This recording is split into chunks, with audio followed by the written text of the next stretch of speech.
I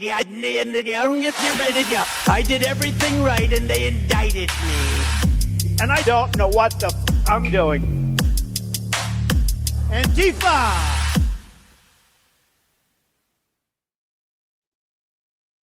Hello, everyone. Welcome to a very special edition of the Katie Halper Show. We have we have a bunch of really great guests for you today. So excited. We're going to be bringing on some people live from Minneapolis. We're going to be talking to people in Canada. We're going to be talking to people in New York. And we're going to be covering things ranging from Gaza to Minneapolis. We're also going to be covering the connection between those two things. Our full show is wonderful. We have a really great lineup. We are going to be playing at the end of the show. We are going to be playing an interview that I did with the wonderful Stephen Kapos and Haim Bresheeth Zabner. They are both part of Holocaust Survivors and Descendants Against the Genocide. They are going to talk to us about Holocaust Commemoration Day, which is today, and also the weaponization of the Holocaust to justify genocide. They are people who actually think, lo and behold, that the lesson of the Holocaust is never again for anyone, as in it shouldn't be used to justify another genocide, as it is being done in Gaza. Then before that, we are going to be speaking to Amy Greer, one of Mahmoud Khalil's lawyers, and we have to get an update from her on his very important case. Before that, we'll be talking to Mouin Rabbani, the wonderful Palestinian analyst. We'll be talking about the connection between Gaza and Minneapolis, and also the Gaza Peace Board and the latest on that. And the Gaza Board of Peace. I like the way I call it, the Gaza Peace Board, like I'm on a first name basis with it or nickname basis with it. But our first guest is joining us live from Minneapolis, and that is Greg Stoker, who is a former Army Ranger. He is an anti-war veteran. He has a background in special ops and human intelligence collection, and he is running for Congress. And just a reminder that in order to see this full show, you can become Patreon supporters at patreon.com/The Katie Halper Show. Again, that's patreon.com/The Katie Halper Show. Also, please like this stream. That's a great way to fight back against the algorithmic suppression, and become subscribers, because we are doing these additional live streams and you don't want to miss those. And to do that, you hit subscribe and then the bell. Also, if you didn't catch our amazing interview with Jeremy Corbyn live, make sure you become a Patreon supporter to see that full thing. Again, patreon.com/The Katie Halper Show. If you can't afford the $5 a month level, you can still support the show at the $1 a month level. So first guest coming on right now, Greg Stoker. Welcome, Greg. Hey, hope you can hear me, and hope the cold up here in Minneapolis doesn't kill my phone. So if I drop off. Oh, right. It's going to be it may zap it. Yeah. So how cold is it there, by the way? I don't know. I haven't checked. It's well below freezing. So I got everything phone wrapped in hand warmers. I'm currently right outside the federal building where there's a protest going on. It's a rally to start spreading the word for another general strike on January 30th. Okay, great. Yeah. So you were there last night, and one of your comrades, Josephine, who we've actually had on the show, she's another veteran. You guys interrupted Congress together. I believe she was arrested. Can you tell us about that?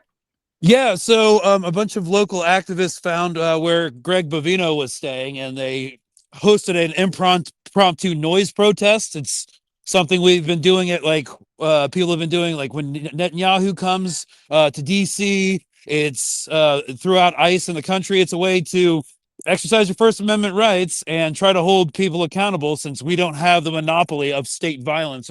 And our government is clearly incapable, lacking the infrastructure to prosecute or hold any sort of law enforcement officers accountable. So it's just a people-powered noise protests. They pulled in local PD in Maple Grove, and they are the ones that did the arresting, not ICE. The ICE people were actually a real like Occupy Wall Street moment. They were like on the third level of the hotel, looking out at the protesters while the local PD arrested them, like a bunch of aristocrats. So That was kind of wild.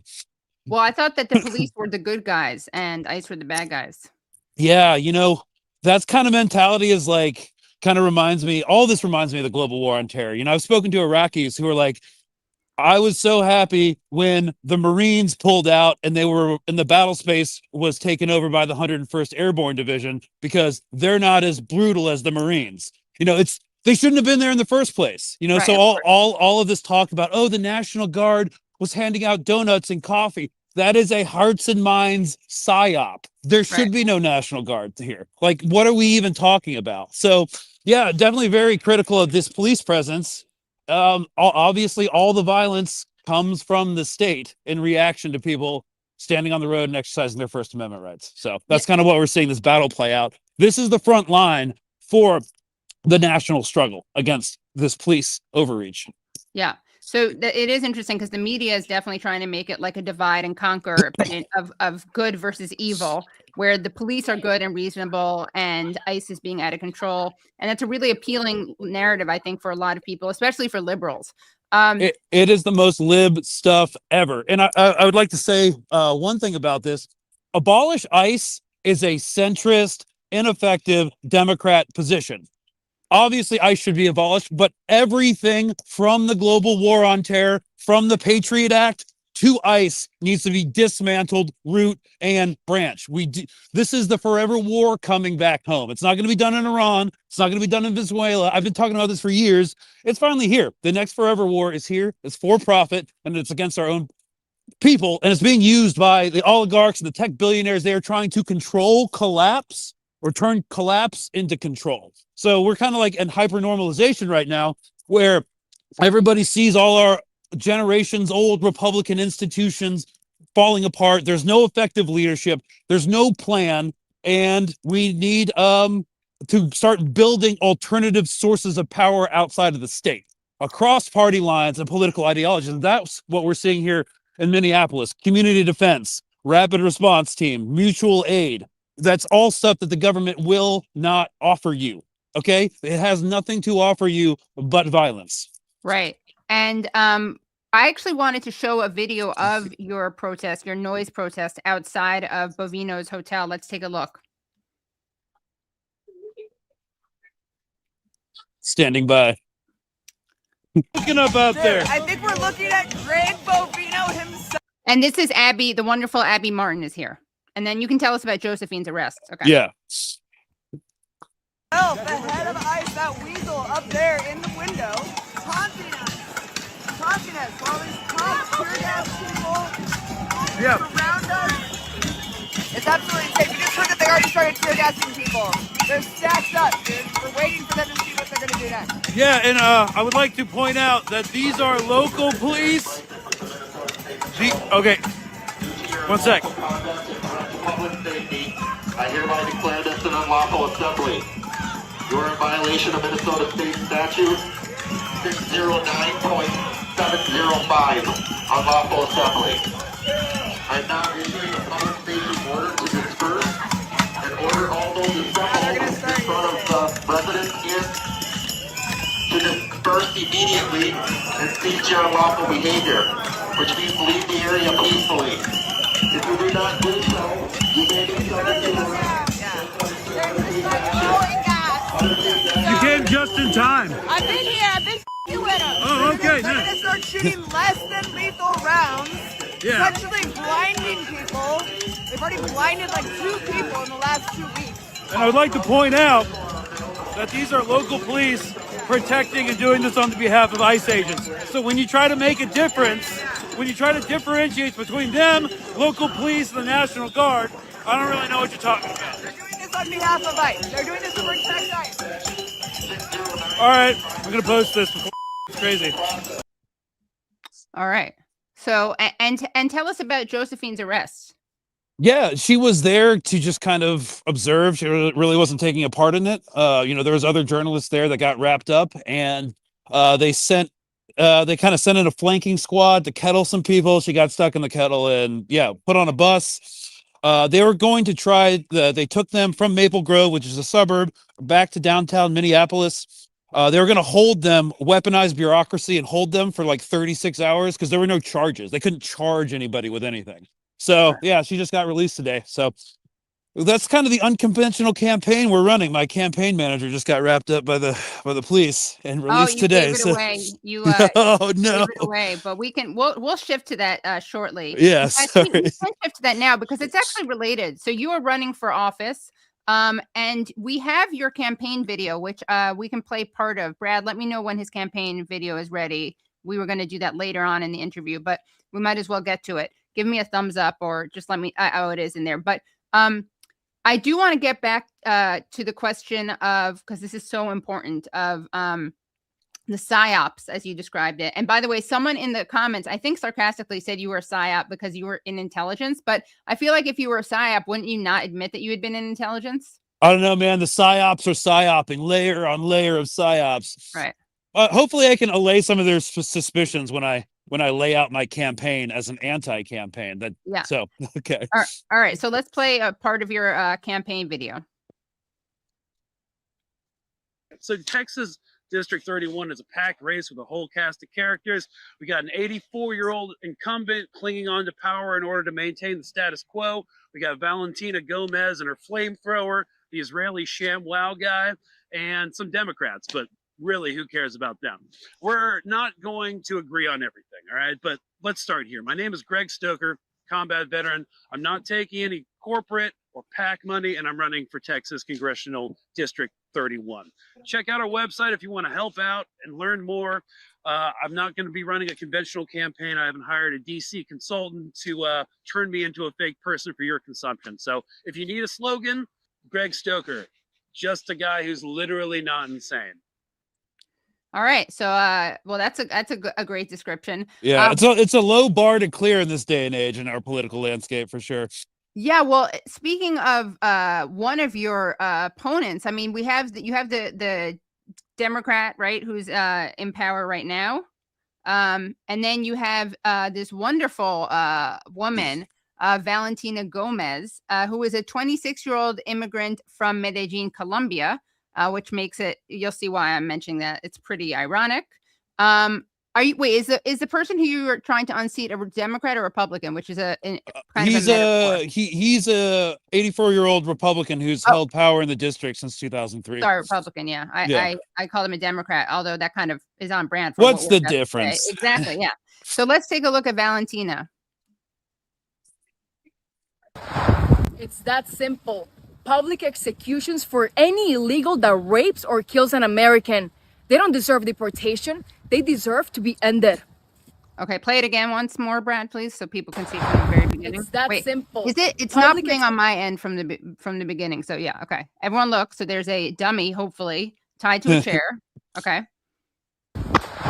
It's that simple. Public executions for any illegal that rapes or kills an American. They don't deserve deportation. They deserve to be ended. And she's very racist against Latinos and also against Muslims, extremely Islamophobic. Well, she's a red state hopper. She was first running for a state legislature in Missouri, I think, where she first got the flamethrower to torch LGBTQ plus literature. So right, I forgot about that. Yeah, she's well-rounded. She's like a Renaissance woman. Yeah, I shouldn't erase. That was erasure to forget that she's also a raging homophobe. Yeah, so basically no one, even the hugely racist people in Texas, don't take her seriously. You know, she's great at like creating viral sensations on X, but that's about it. There's no policy platform, there's no definable goals or anything like that. So I'm pretty much not going to engage with her or people like that. So our entire position is nonpartisan politics, meeting people together and meeting them where they're at. It's a highly we want to make it a highly community driven campaign. And the reason I kind of envision it as an anti-campaign, because I don't think electoral politics can save us. This system was founded on violence and has only violence to give us, except, for, accumulating extraordinary wealth for a few individuals. So we would like to use a campaign, and I believe in a role in electoral politics to agitate, educate, and organize people to build alternative sources of power outside of the government itself.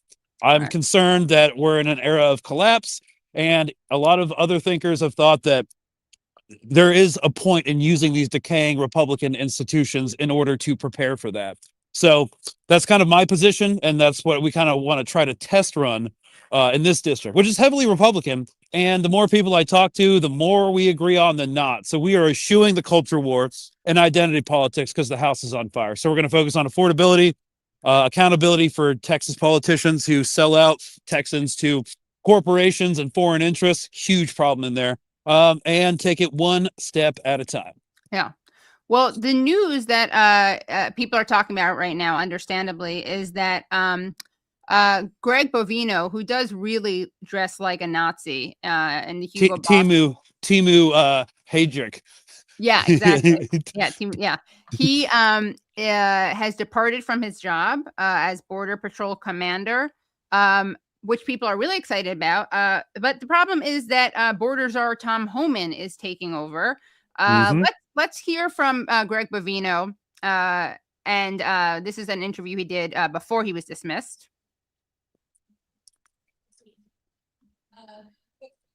In fact, it feels as though in some ways you're blaming the victim here. And this is about the shooting of Alex Pretti. The victims are the Border Patrol agents. I'm not blaming the Border Patrol agents. The victim are the Border Patrol agents. The suspect put himself in that situation. The victims are the Border Patrol agents there. Okay, so that's obviously disgusting, and he is over the top evil. It's giving Israeli military on all fronts. Yes, exactly. In fact, we're going to talk about that with our next guest. But it is, and I didn't know this until recently. They blocked medical aid, which is another very IDF move. They blocked a doctor from reaching Alex Pretti to perhaps who knows, they could have saved his life. The problem is, and a lot of people are getting excited. The problem is, of course, that Tom Homan is not someone to get excited about. And he is a total cruel sadist. And actually, he was put into power by Obama, speaking of the bipartisan nature of this machine. And I also want to show something about what the Democrats are doing. And, I don't mean to pick on this person. His name is the Main Wonk. And he described, let me just do a screen share here. Again, sorry, Main Wonk, I didn't plan on picking on you, but it's pretty relevant. So this person on Twitter's name is the Main Wonk, and he describes himself as a radical centrist policy wonk, middle class advocate. Okay, and the reason I'm showing this is because he had a post that I thought was interesting, where he was very excited about what the Democrats were doing. Hold on one second. Actually, let me get that. 1 second. Okay, let me make this. Okay, then I got to add this. But now everyone got a chance to see that great account, and you'll understand what it means. Okay, so this is what he tweeted with a lot of excitement. Hearing Senate Downs will hold the line. DHS ICE reforms. DHS must cooperate with state probes. CBP stays at border. Warrant for arrest. Visible IDs and body cams. ICE out of churches and schools. Losing fake masks. Limited to use of force standards. But as the great Adam Johnson pointed out, who has a great podcast called Citations Needed, and he's a really great media critic. Meaningless, unenforceable. Meaningless, they'll just offset with ICE. Already not legal. Passing laws to enforce existing laws is nonsensical. Meaningless, nice but trivial. Nice but trivial. Meaningless, easily gameable. So that he kind of goes through all those points. So how do we juggle, or how do we achieve change right now in a way that isn't purely superficial and cosmetic? Because I wouldn't be surprised if Kristi Noem also goes. So let's just taking this one step at a time. Everyone's agitated right now. All right, there are different political ideologies are shifting, coalescing, collapsing in on each other. Now is the time because everyone's worked up on both sides of all sides of the political perspective. Now's the time to educate people. I could talk about like what mutual aid and community defense looks like, blah blah blah. No, now's the education time. This is how we can actually reach entrenched liberal positions. Because they're not only are the contradictions of the entire system just heightening to an absurd level, the hypocrisy is just absolutely insane. We now have a decade, I'd say since 2016, of Democrats doing this and losing. And they are pathologically, as an establishment, incapable of siding with anything that doesn't that challenges the power of the ruling class. Right. So the Tom Homan thing is a great example. I have been talking to people all day, along with a bunch of other folks, because this has brought out like liberals and Democratic voters from the suburbs to come to the memorial sites of these two people. And we've been doing like outreach. They're like, oh, Greg Bovino's gone. Yeah, but someone who does it worse than Bovino makes it less clownish. So it's actually kind of more insidious, so that you can just like go back to brunch while the deporter in chief gets his way. That's what got us here in the first place. I do not think that ICE can be reformed. I don't think the DHS can be reformed. Nothing that came out of the global war on terror can be reformed. That is not a radical position. And we have been so propagandized and militarized, I'm third generation. I was third generation Army. So that's a whole different thing. But over the past 20 years, we've been conditioned to think like, this is just how it is. This is just what's acceptable. None of it is acceptable. Why do we keep pretending like America didn't, or countries didn't exist before ICE was founded? Like, we don't need any of this. We literally do not need any of this. And we need to deprogram from thinking that this is the only way it can be. Yes. Amen to that. And can you explain to people, by the way, because a lot of people may not know this, especially depending on how old they are, how ICE comes out of the war on terror? Yeah, it was founded in 2003, or around the time of the Iraq War, as kind of this pseudo like extra legal squad that didn't really have any defined characteristics. That we already had Customs and Border Patrol and INS. Like, why did we need ICE? Right. It was completely superfluous. They were just making all these different federal agencies and appendages of the state just because they could, because they had unlimited funding, and it was made on a faulty premise. We know that every aspect of the global war on terror, with the exception of capital accumulation for the defense and ruling class peoples, was a failure. So a lot of people are kind of despairing and seeing this crackdown as a destruction of America. Bro, this is America, okay? It's just being done to you personally now. And people are scared. People think that if the war on terror is going to come home, they're going to win. When have we won? Okay, like all of our guns, our bombs, our surveillance tech, all of the massive security apparatus that went into the wars in Iraq and Afghanistan, that didn't work out. It's not going to work out here if we get organized and we start doing something that actually challenges the state, because we don't live in a representative democracy. Remember, citizens united, corporations are people. Let's go. And so now is the time to teach people. Okay, so your campaign is an educational opportunity, right? I mean, that's kind of how I see it. Like, if you really hate me and want me to suffer, you should vote for me, because then I'd have to go to Congress. Well, there are some people. I mean, Brad always tells me, all the haters should volunteer. Everyone who hates Greg should volunteer for him. There are some people in the comments, and as Brad always says, the comments are like the sun. You shouldn't look directly at it. Yeah. But there are some people in the chats who are hating on you. And I actually think that you would probably want to hear what they're saying, because someone is saying, what about reparations for Afghanistan? They're criticizing you for having fought multiple times, having served multiple times. The same person also says you're a Zionist. That's crazy. That one I don't really. Were you ever a Zionist? Like, before you were anti-war, were you even a Zionist? Or I didn't even really know what Zionism was until I got into the military. And the military thought the IDF lost the war against Hezbollah in 2009, and they were kind of a joke. So, or 2006. Yeah. Right. Yeah. Exactly. Yeah. So, what about reparations for Afghanistan, and what do you say to people who are angry that you ever served in the U.S. military? Well, I think it was who thought that. I think it was Bad Empanada.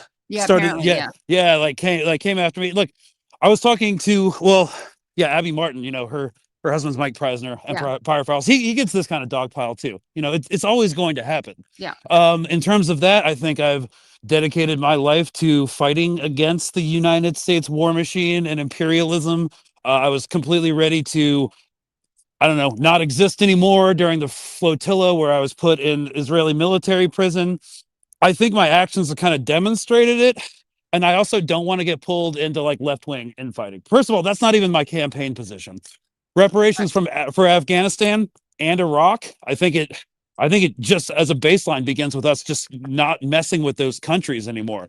Like there's a lot of work to be done before reparations, which I actually think we owe to most of the world. Okay. Like what I want for Afghanistan is us to finally like actually stop as a policy position wanting to get Bagram Air Base back in order to isolate China. Like we can take really basic steps now to become a sane nation in a multipolar world. And I try to explain to people like the empire is destroying you too. So yeah, I don't think I'll be able to really reach everybody. Sure. And I think I've been very open about how much I regret my military service and being part of that. So I think we're just going to move onward and upward. And I don't know. I've been pretty open about wanting to activate vets again politically, like the Vietnam backlash, because the two most radical and organized organizations who organized together were Veterans Against the War and the Black Panthers. Yeah. All right. And so, and one of the reasons the Black Panthers actually survived their first encounters with SWAT teams was because they had veterans in their ranks training everybody. So everyone has their role. And the bottom line is you're not going to be able to keep veterans out of the movement. And we also don't need anyone's permission to fight against the state violence. Now, sorry. And I'm not trying to take a pugnacious position on it. It's just, we're going to be here and we're going to be out in the streets. So, well, yeah, I think that the problem is if everyone who had ever done bad things, not to sound corny, but like anyone who had ever done bad things was excluded from the movement, we wouldn't have any former vets in the anti-war movement, and they are the strongest, I would say, anti-war voices. I'm not saying that to blow smoke up your ass. Like they are, I think, more convincing than anyone else. And also there is a human shield aspect to it where they wouldn't have, I mean, I don't want to say they wouldn't have because that's giving the state too much credit, but certainly they were more reluctant to shoot and kill veterans than they were to shoot and kill members of the Black Panthers. Yeah, I mean, everybody has a role. This is ours. And also, like, I think this kind of thinking is bad and kind of revolutionary, because if you have that thinking, you're never going to get another whistleblower on anything ever again. That's a really good point. Yeah. So keep going, guys. We're also not listening to you. Yeah. Well, yeah, I like that. Yeah. Okay. Well, I wanted to, I feel like you wanted, I mean, I feel like you could, that was a healthy thing for you to respond to, right? Because I'm sure you're getting it. And this is a safe space. And I'm obviously biased and that I don't agree with the framing of someone who has done bad things in the past has no place. And that's why I also have Anthony Aguilar on the show. Because again, the movement, even if you morally rejected it, which I don't, we couldn't strategically and pragmatically exclude people like that because the movement wouldn't be big enough and robust enough. I was like, I don't know. I was part of a fucking imperial death machine. I also never discharged my weapon overseas, but you can't prove a negative. So we just got to move on and try to save ourselves and all come together on this issue. Right. What was your aha moment, by the way? The aha moment, it took years. The aha moment was we were forced to go out on this night raid. There was really no intelligence behind it, but you know, it was under the Obama's Afghan surge. So it was just like drone strikes and special operations missions. We didn't, kind of reminded me of ICE because these guys aren't going off intel. They're just hitting stuff like known, likely, and suspected targets. And we hit this place. There's a dry hole, traumatized a bunch of kids, obviously, because we're large and horrifying. And a lot of the house was destroyed. This compound we shouldn't have been in.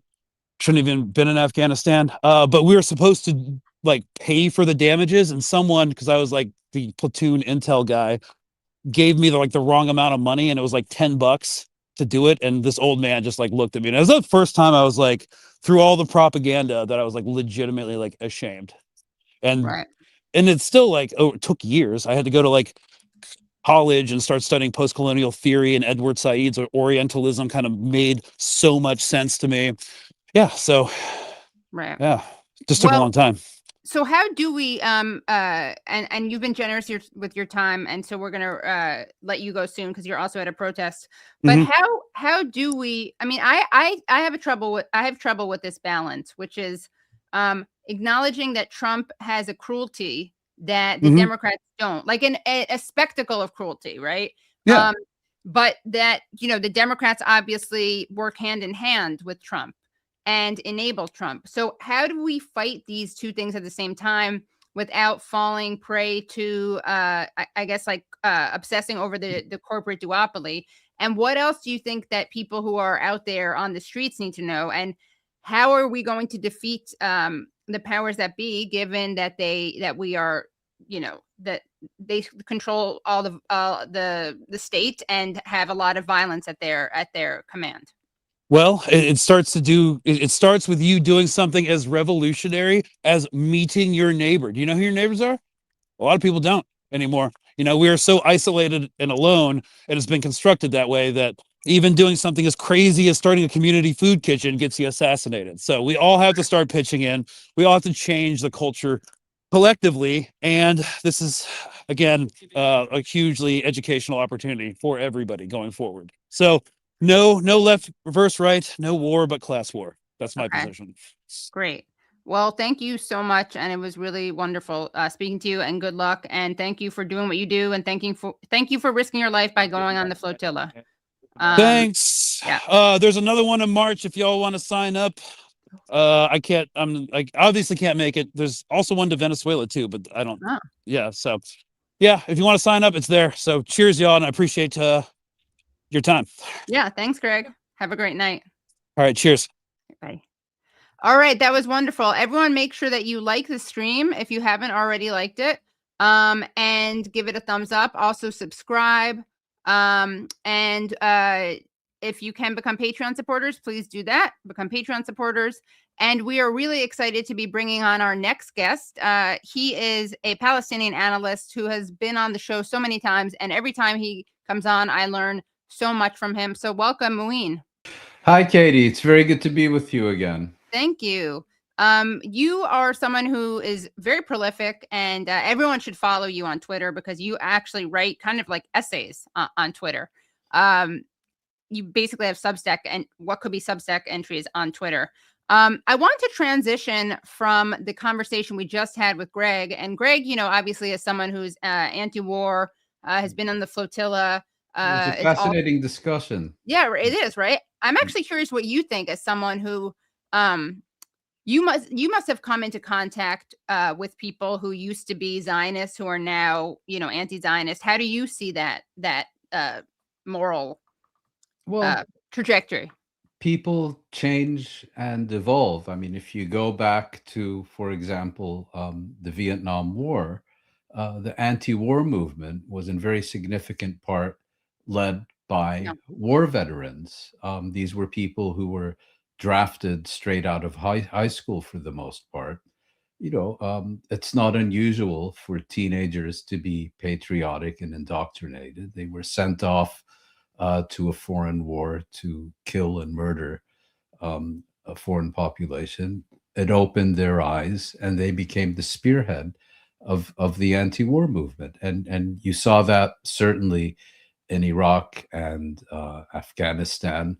There have been prominent Israeli peace activists or anti-Zionist activists who, it's also a society that has conscription and so on. And I prefer to judge people on their current politics and their current position and their current perspectives and activism, particularly if they have taken accountability for what they have done in the past. I mean, you can't constantly ignore what someone is and has become because of what they once were. As Norman Finkelstein likes to say, I think quoting the African novelist Amy Cesar, there's room for all at the rendezvous of victory. Oh, wow. That is a great quote. I don't think I've ever heard that, but yeah. And of course, Cesar is the person who developed the imperial boomerang concept, which is so applicable to what we're seeing right now. I wanted to actually ask you about the connection between Gaza and Minneapolis by way of looking at, trigger warning, everyone, looking at a headline and an article by Thomas Friedman of the New York Times. Thanks for the trigger warning. I know, right? I should have told you to take a Dramamine. And by the way, everyone give this a thumbs up. If you haven't already liked this, give this a like and share it on social media, because Mouin's voice is extremely important, and we want to make sure that as many people come and see him and the show, of course, self-interestedly the show, but also really want to make sure everyone sees Mouin and hears Mouin. So here is the headline by Thomas Friedman. Minneapolis and Gaza now share the same violent language. So I think some people were excited when they saw that headline, like, oh my God, he finally gets it.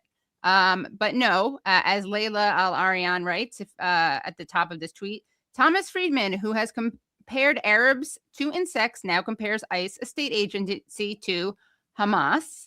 Let's take a look at that, at the article. I send a screenshot. Brad, let me know if you need me to send it to you again. I may have, hold on a second. It should be on screen right now, Katie. Yeah, it is. Okay, great. Yeah, thank you. Hamas and ICE also share one very visible trait that I never thought I'd see in the United States. Almost all of their foot soldiers wear masks. My experience as a reporter in the Middle East taught me that people wear masks because they are up to something bad and don't want their faces captured on camera. I saw it often in Beirut and in Gaza. I never expected to see it in Minneapolis. Since when have America's domestic policing forces, charged with defending the Constitution and the rule of law, felt the need to hide their identities? I understand why Hamas fighters wear masks. They have both Israeli and Palestinian blood on their hands and fear retribution.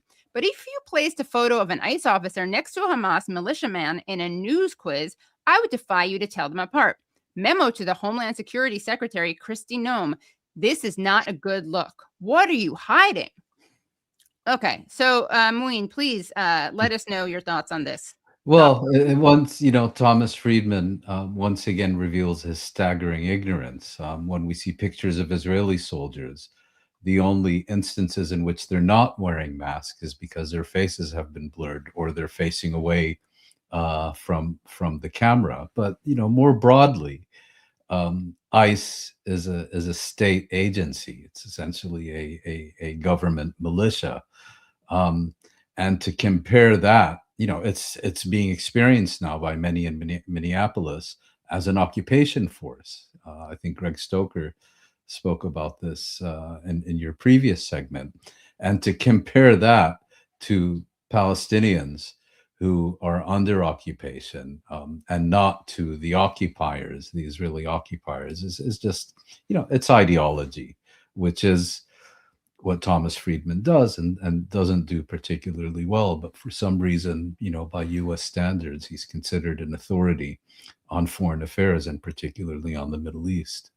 Right, exactly. And, I think it's interesting that let's show a tweet from another totally ignorant, idiotic guy, Eitan Fishberger. Let's see how he responded to this article. No, Tom Friedman, ICE officers wearing masks so they don't get doxxed is not the same as Hamas terrorists wearing masks while slaughtering thousands of innocent people living under its tyranny. What the hell is wrong with you?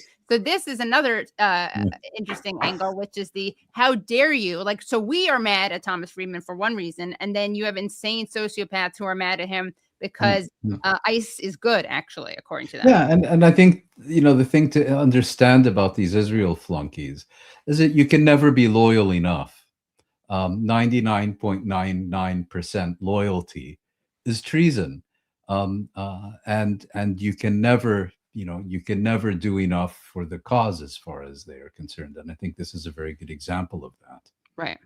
Well, speaking of media, and then we're going to transition to your really great piece on the Board of Peace in Gaza, which is very Orwellian. Layla Al-Arian had a great response to something. Again, this is a very Layla centered show. and she's a great journalist at As it Al should Al be. Jazeera, as it should be. Yeah, exactly. So, wanted to ask you about the double standard with which our Western media is viewing Israeli crimes and ICE crimes.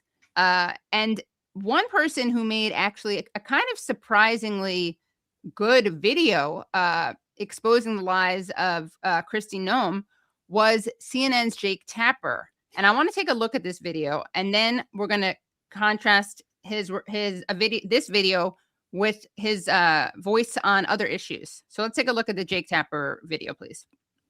Show you a video that CNN just obtained of the shooting, and I'm going to overlay on the video of and this is Alex Pretti shooting the shooting of Alex Pretti, the description of the shooting that we all heard from the Secretary of the Department of Homeland Security, Kristi Noem.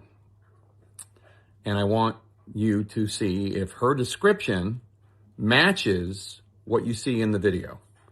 The first image you're going to see is Alex Pretti, this 37-year-old ICU nurse from the Minneapolis VA who was shot and killed today by federal agents. The first image you're going to see is him standing in the middle of the street of Minneapolis, holding his cell phone, filming these federal agents. An individual approached U.S. Border Patrol officers with a 9mm semi-automatic handgun. The officers attempted to disarm this individual, but the armed suspect reacted violently. Fearing for his life and for the lives of his fellow officers around him, an agent fired defensive shots. Medics were on the scene immediately and attempted to deliver medical aid to the subject, but he was pronounced dead at the scene. The suspect also had 2 magazines with ammunition in them that held dozens of rounds. He also had no ID. This looks like a situation where an individual arrived at the scene to inflict maximum damage on individuals and to kill law enforcement.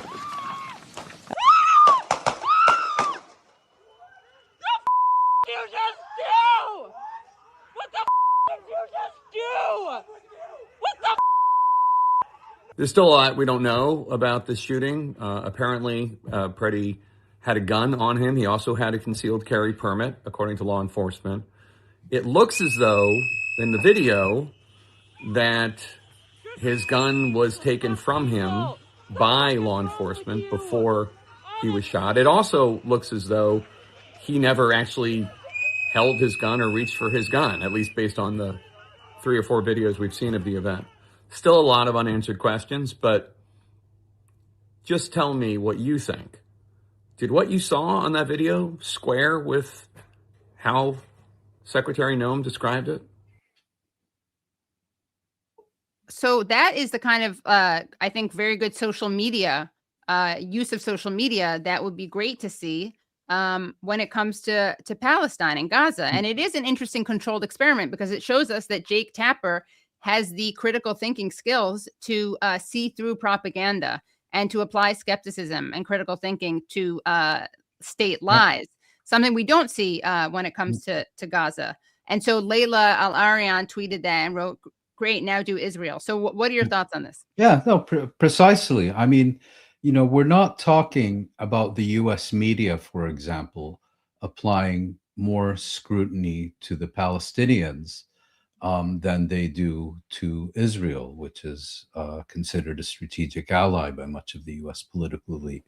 What we're looking at here is a media that applies more scrutiny to the actions of its own government, the U.S. government, in ways that it would never even contemplate applying to a foreign power, Israel. And that's what's so bizarre about the situation, is that you have journalists prepared to apply journalistic standards to their own government that they have never contemplated applying to Israel. I mean, the idea, when I think in this particular incident, what you have now are U.S. journalists and reporters feeling they have been misled and lied to so often by the Trump administration, right, that they feel comfortable exposing its fabrications. And I think that the overlay of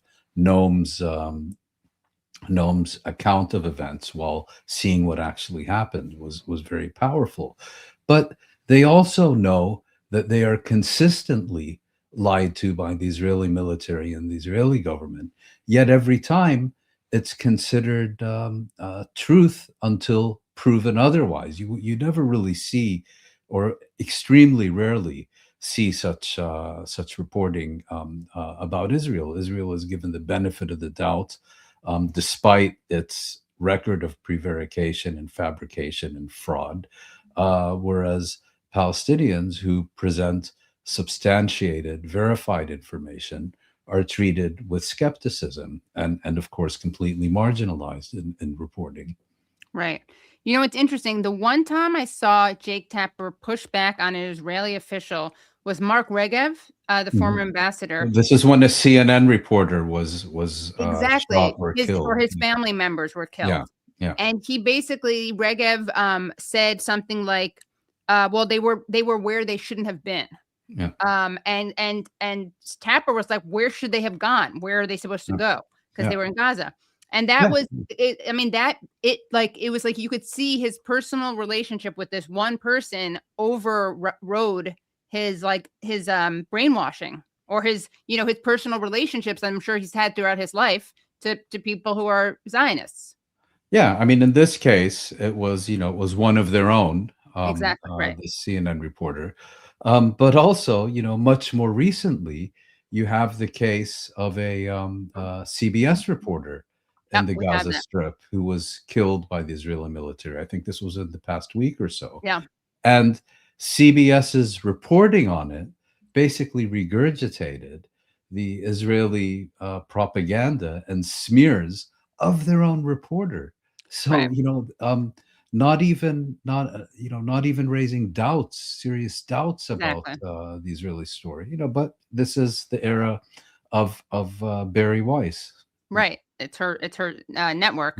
Yeah. Let's take a look. Of course. Right. Yes. Let's take a look at Margaret Brennan actually talking about the killing of this Palestinian reporter and cameraman.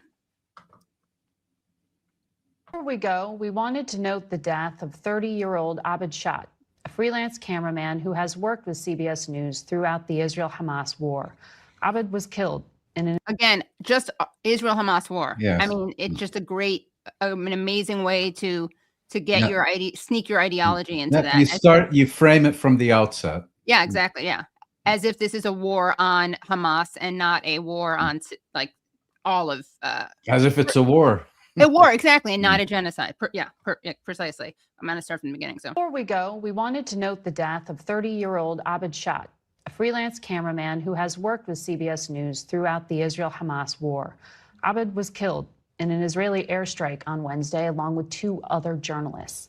Shaat was filming aid distribution with a group called the Egyptian Humanitarian Committee, and the EHC says the vehicle he was in was marked with its logo.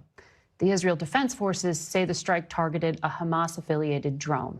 The Committee to Protect Journalists reports that more than 250 media workers have been killed in Gaza since the October 7th attacks. Okay, so what are your thoughts on that? Which is slightly better than the Tony DeCouple thing, where they didn't even mention the dangerous number of people killed by journalists killed by Israel. CBS is a spectator here. The organization has not demanded an investigation into the killing of one of its own. Certainly isn't remotely considering any measure to demand accountability for the kill. You work for these organizations, you become a marked man, and not only that, when you are killed because you're working for these organizations, they will wash their hands of you. They will have absolutely nothing to do with you. It's a very high risk endeavor, and what impresses me so much is that these journalists, like this one, they go into it knowing exactly that there is a genuine likelihood that they will pay the ultimate price, and that if they do, those for whom they work will basically abandon them and throw them under an Israeli bomb, so to speak. It's really obscene when you consider it. Yes, it is obscene. And it makes their commitment to that work all the more heroic. Yes. And of course, like, heartbreaking, because they should not be. I mean, no one should be killed there, but it is. I mean, I think this way about the doctors also. They know that they're being targeted. The health workers know that they're being targeted. And being targeted because of the function that they are fulfilling. Exactly. Right. Because you have to not have, when you're bombing all these people, you can't have any hospitals running, because God forbid they get treated. And you can't have any eyes or ears communicating to the rest of the world. Let's take a look actually at this same reporter who condemned Israel's targeting of journalists months before he himself was killed by them. I'll read it. This is a continuous shelling. Sorry, let me start that. Okay. This is a continuous shelling and a direct targeting of journalists. Every day we bid farewell to a journalist, but we will continue on this path. Sorry, but we will continue on this path we have chosen. Their mission will also continue. And he holds up the camera very defiantly. Deliberate targeting of the camera, which appears to everyone.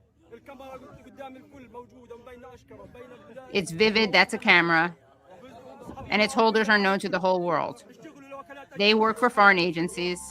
And of course, he's wearing a press vest, which makes it all the more apparent. And as we all know, Israel could care less about that. And in fact, actually targets them for that. Imagine getting up and going to work every day.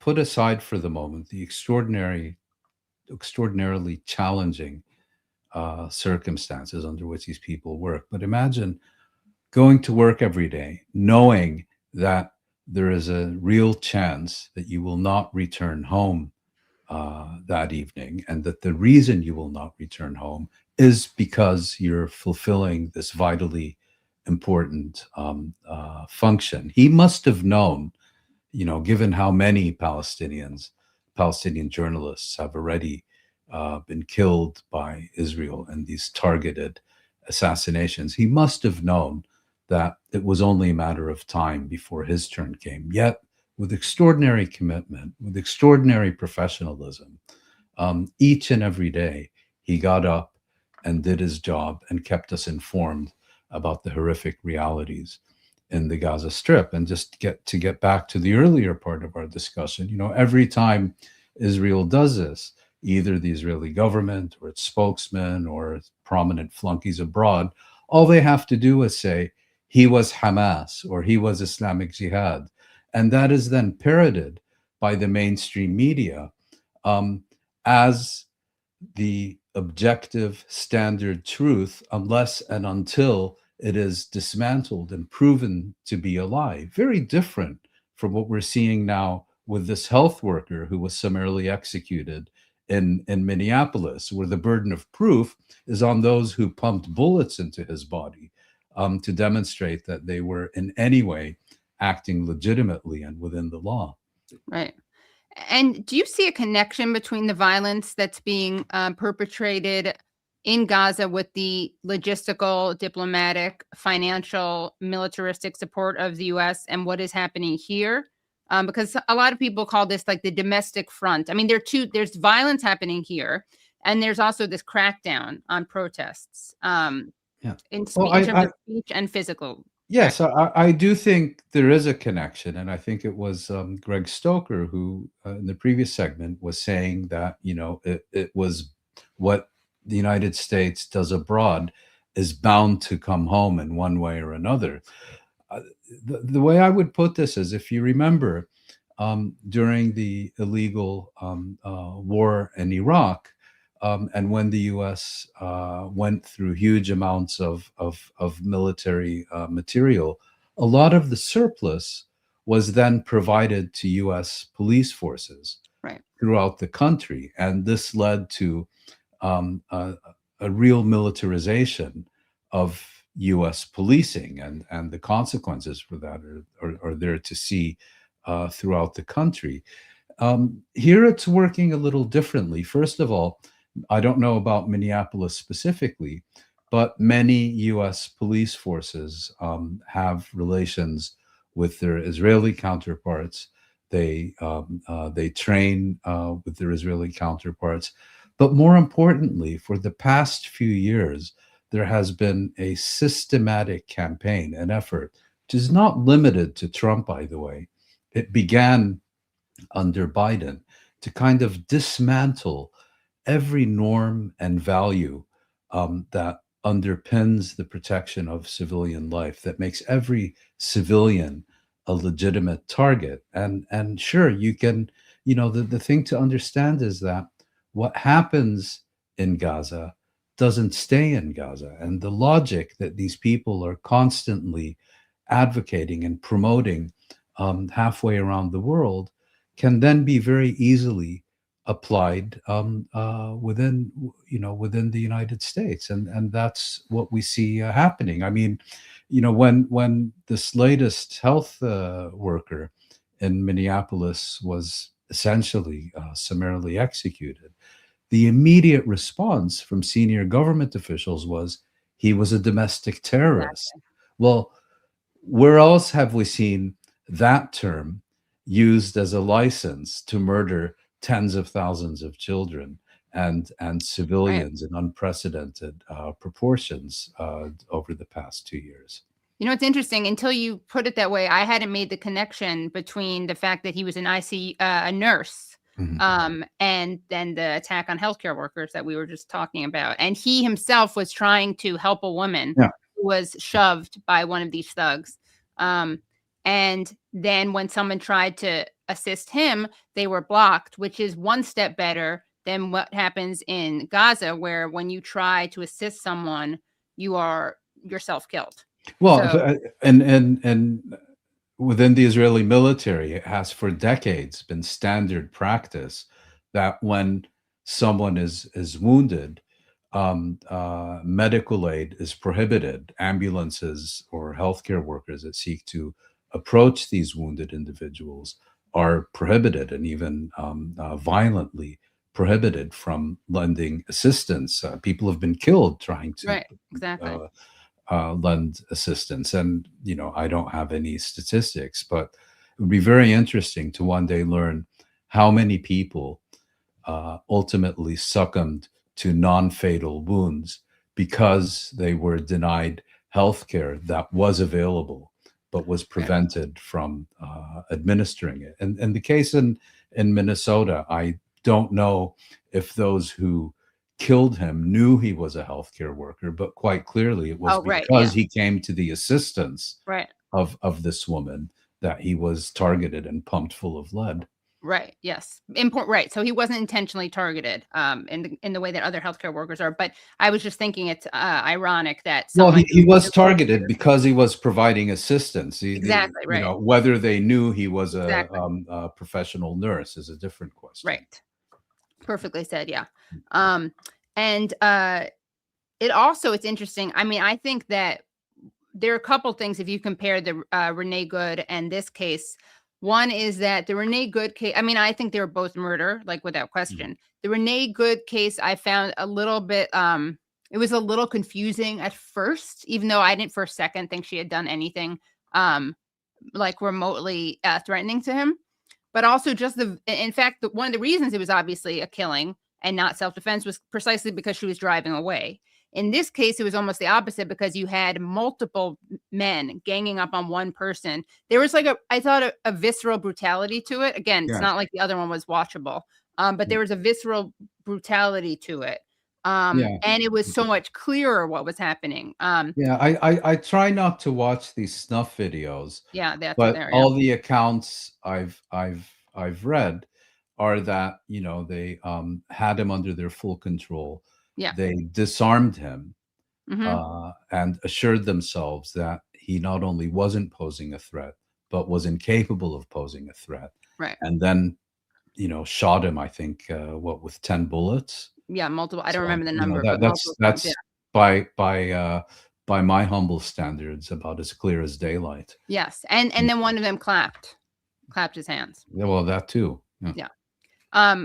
So I mean, absolutely disgusting and repulsive. And I think that it also, I think, helped in terms of galvanizing protests. This is a disgusting reality, but with Renee Good, they were able to attempt to smear her because she was a lesbian, as Fox News et al. Pointed out constantly. She had pronouns in her bio. I mean, it's absurd that these people would say that out loud.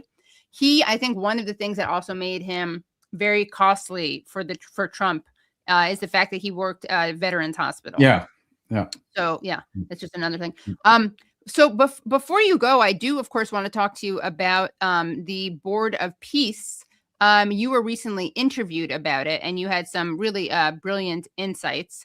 And you said, when an entire organization is run by the whims of a single unstable individual, such questions are by definition difficult to answer. And that was about what was behind the Board of Peace. But you said it was about two key objectives. The Palestinian people, first and foremost, those in the Gaza Strip, are a complete irrelevance, at most an obstacle to be removed. So what is your analysis, for those who haven't read the article, of this Board of Peace?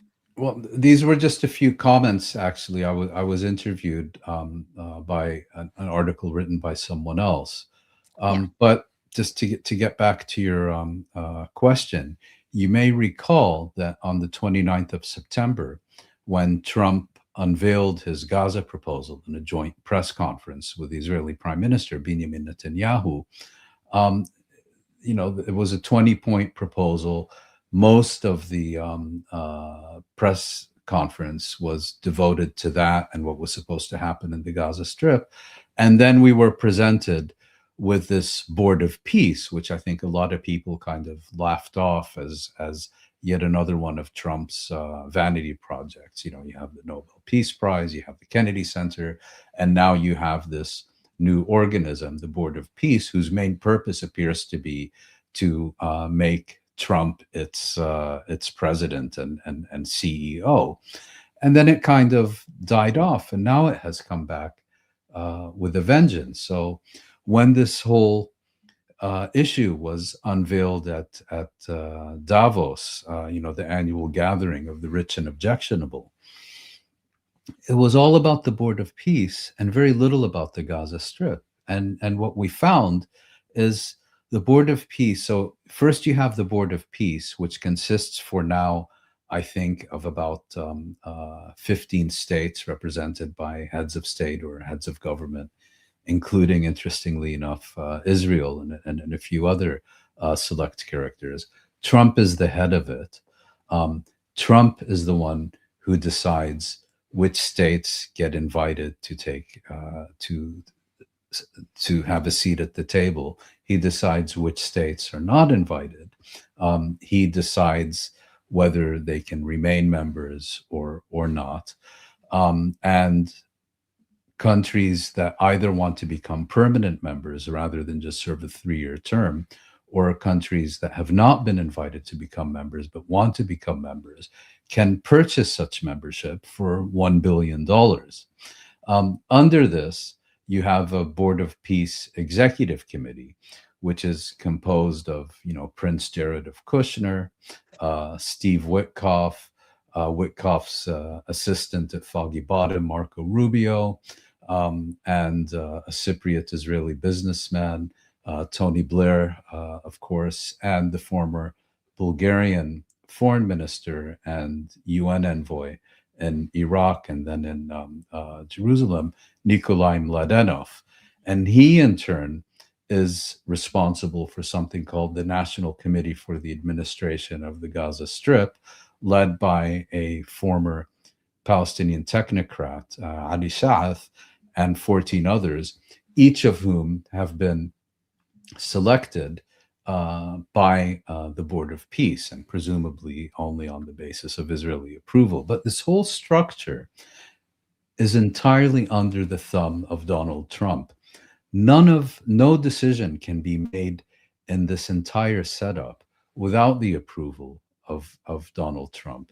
And any decision that does not enjoy his approval has no standing. This Board of Peace, according to what it has published, will take responsibility for all legal, legislative, and other aspects of the Gaza Strip. It's in effect a colonial administration, with the difference that in the classical colonial era, different states would compete to establish their exclusive sovereignty or hegemony over certain countries and territories. Here, it's kind of a joint corporate enterprise, if you will. And, this National Committee for the Administration of the Gaza Strip, these are essentially civil servants acting under the authority and at the direction of the Board of Peace. They don't make their own decisions. They can't formulate and implement policies. They do the bidding of the Board of Peace, and that is ultimately in the hands of Donald Trump. But I think another important thing, we have to remember that when this was first announced, European states in particular were positively euphoric about it.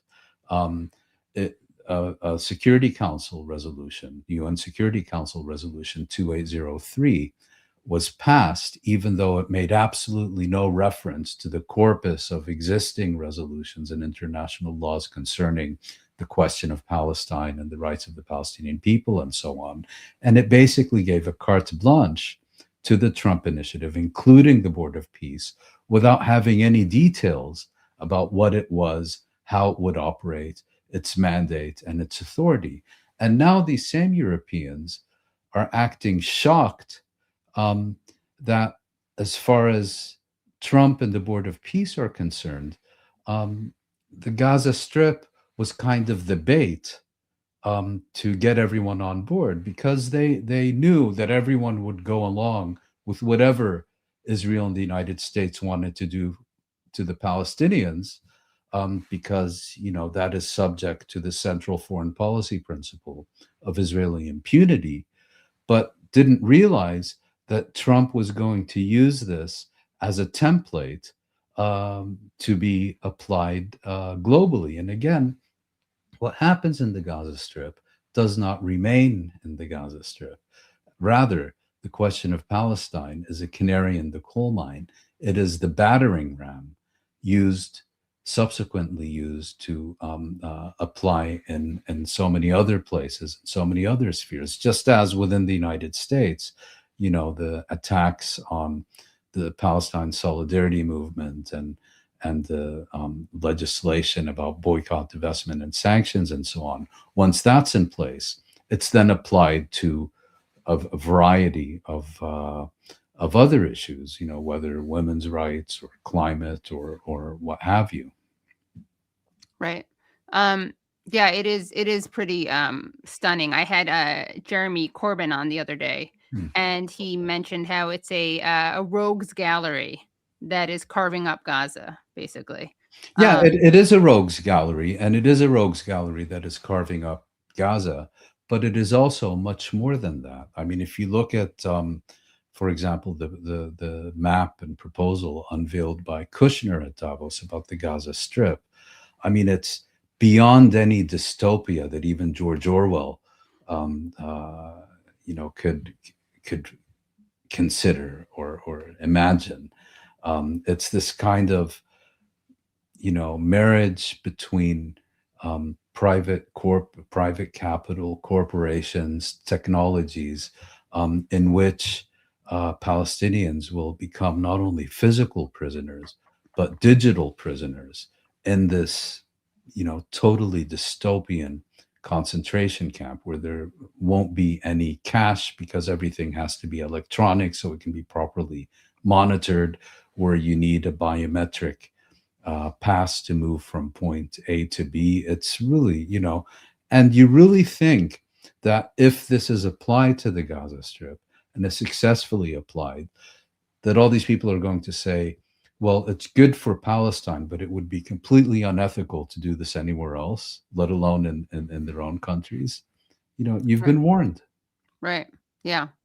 That is very astute analysis, as always, from Mouin Rabbani. Anything else you want to add before you leave for this session? Because we always love to have you on. So we're going to have you on Thank as you. much as possible. I look forward to it. It was great talking to you. Great. Thank you. You too. And everyone follow Mouin, and we will put a link to your Twitter and also to Jadalia, where you have a regular podcast. Thank you. Thanks, Mouin. Have a great night. Okay, that was wonderful. I always, as I said, really do always learn so much from Mouin, and a lot of people in the comments were saying that as well. Make sure if you haven't already liked this stream, we're at over 1,000 people watching. That's very exciting. Let us see how we're doing on likes. 697. All right, keep it up. Everyone watching should like it. I know you're not all hate watching. We are going to bring on our next guest, and I'm so excited to bring this person on. She is one of the several lawyers for Mahmoud Khalil, and we are going to get an update about his case. So welcome to the show, Amy Greer. Hi. Hi, thank you so much for having me. Of course. Thank you for joining. Wanted to get an update on Mahmoud's case, because I know that there had been some recent decisions. And for people who don't remember or perhaps didn't follow this case, Mahmoud was a negotiator at Columbia University during the encampments, which makes his the portrayal of him as a threat particularly ironic, since he was literally approved of by the university administration. What do people need to know about Mahmoud Khalil, the person, and then what about the case? Sure. Well, the first thing for those who are following along is Mahmoud is free. He has not been deported to Algeria. He is present in the country. He is free, and he is with his family. So for those who have been following and who have been expressing really great worry, I want to reassure on that front. As to where we are right now, for folks new to following this case, Mahmoud, as you described, was a graduate student at Columbia, studying to be a mediator, peacemaker, negotiator. I mean, that was quite literally the focus of his studies. And as he always says, he's a bureaucrat and has always wanted to be one, which I think is actually what uniquely suited him to be such an effective negotiator between these two different groups of people, the Columbia administration and the students at Columbia. And Mahmoud, because he's also an incredibly effective communicator, he got a lot of media presence as well, talking about the negotiations. And I think because he was so effective and because he's so beloved by so many people, that's actually why the Trump administration chose him, because I think they thought that if they take somebody like him, either nobody would say anything, or on the other end, people would be so demoralized that they wouldn't continue to activate on the issues of a free Palestine, for Palestinian life and liberty.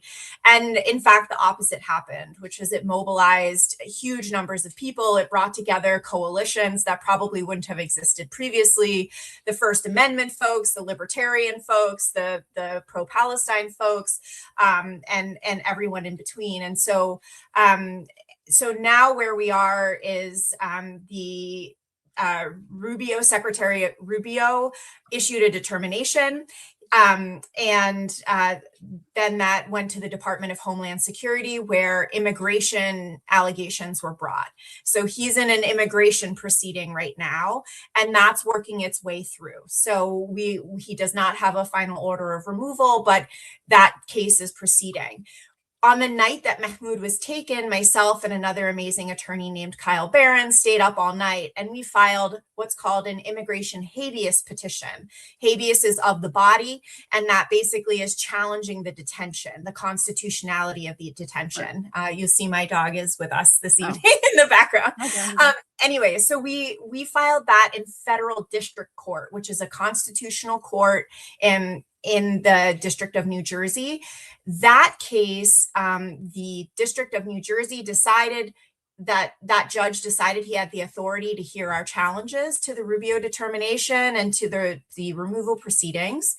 But the Third Circuit just recently decided that actually that judge did not have the authority to hear us on the removal proceedings. And there's a lot of jargon around why that's the case, and we can get into that if you want to. But the long and the short is they reversed what the district court judge said with one dissenting opinion.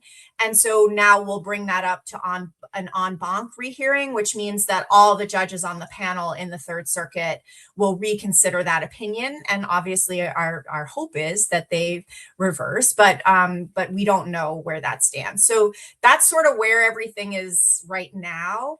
But basically what also happened is the DHS press secretary went out and started announcing to the world that they were planning to deport Mahmoud to Algeria. And I just want to assure folks right now anyway that the Trump administration cannot legally remove Mahmoud from the country at this time. There are still court orders in place that say that until his court proceedings have run their course, he may not be removed from the United States. Right. Yeah, you see a lot of, I will say it because you're a lawyer and you're, I'm sure, very judicious with your language, but I've seen a lot of ghouls celebrating as if he's literally on his way out. So that was one of the reasons I wanted to make sure to have you on to give people an update. Because even the way it's being reported on is so charged and ideological. I just wanted to play a video of, and this is an upsetting video of Mahmoud's arrest. He actually mentions you, I believe, in this video. You're the Amy he mentions, just to remind people of who he is. And, you just see how much decorum he has. Not that this matters, obviously. You don't deserve to be like disappeared. But what's interesting is that a lot of people were like, they really went for the wrong guy by targeting Mahmoud. And you kind of alluded to this.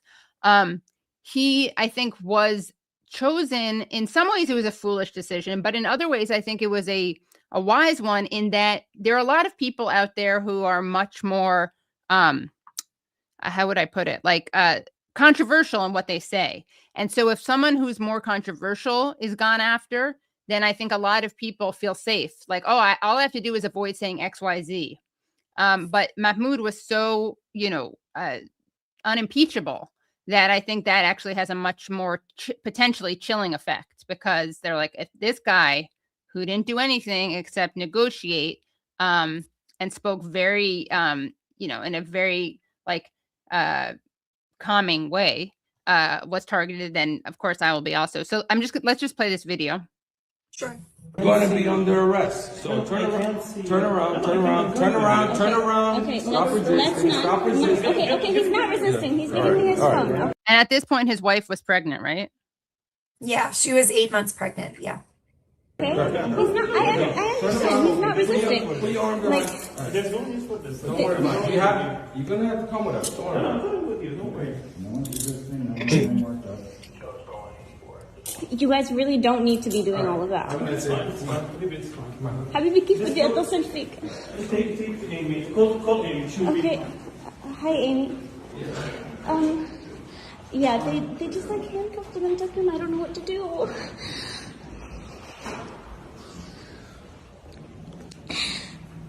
Okay. And what should I do? I don't know.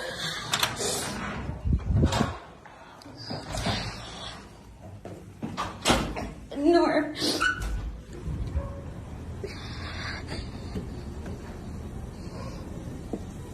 Let me ask. Can we get a name, please? Of can we get your name? I understand the lawyer is asking for your name. Over there. No, we don't give our names. The lawyer's asking for your name. He's saying they don't give their names. Oh yeah, that's right. They'll be taken to immigration custody at 26 Federal Plaza. I'm sorry. Can you repeat that? They'll be taken to immigration custody at 26 Federal Plaza. She said they're taking him to 26 Federal Plaza.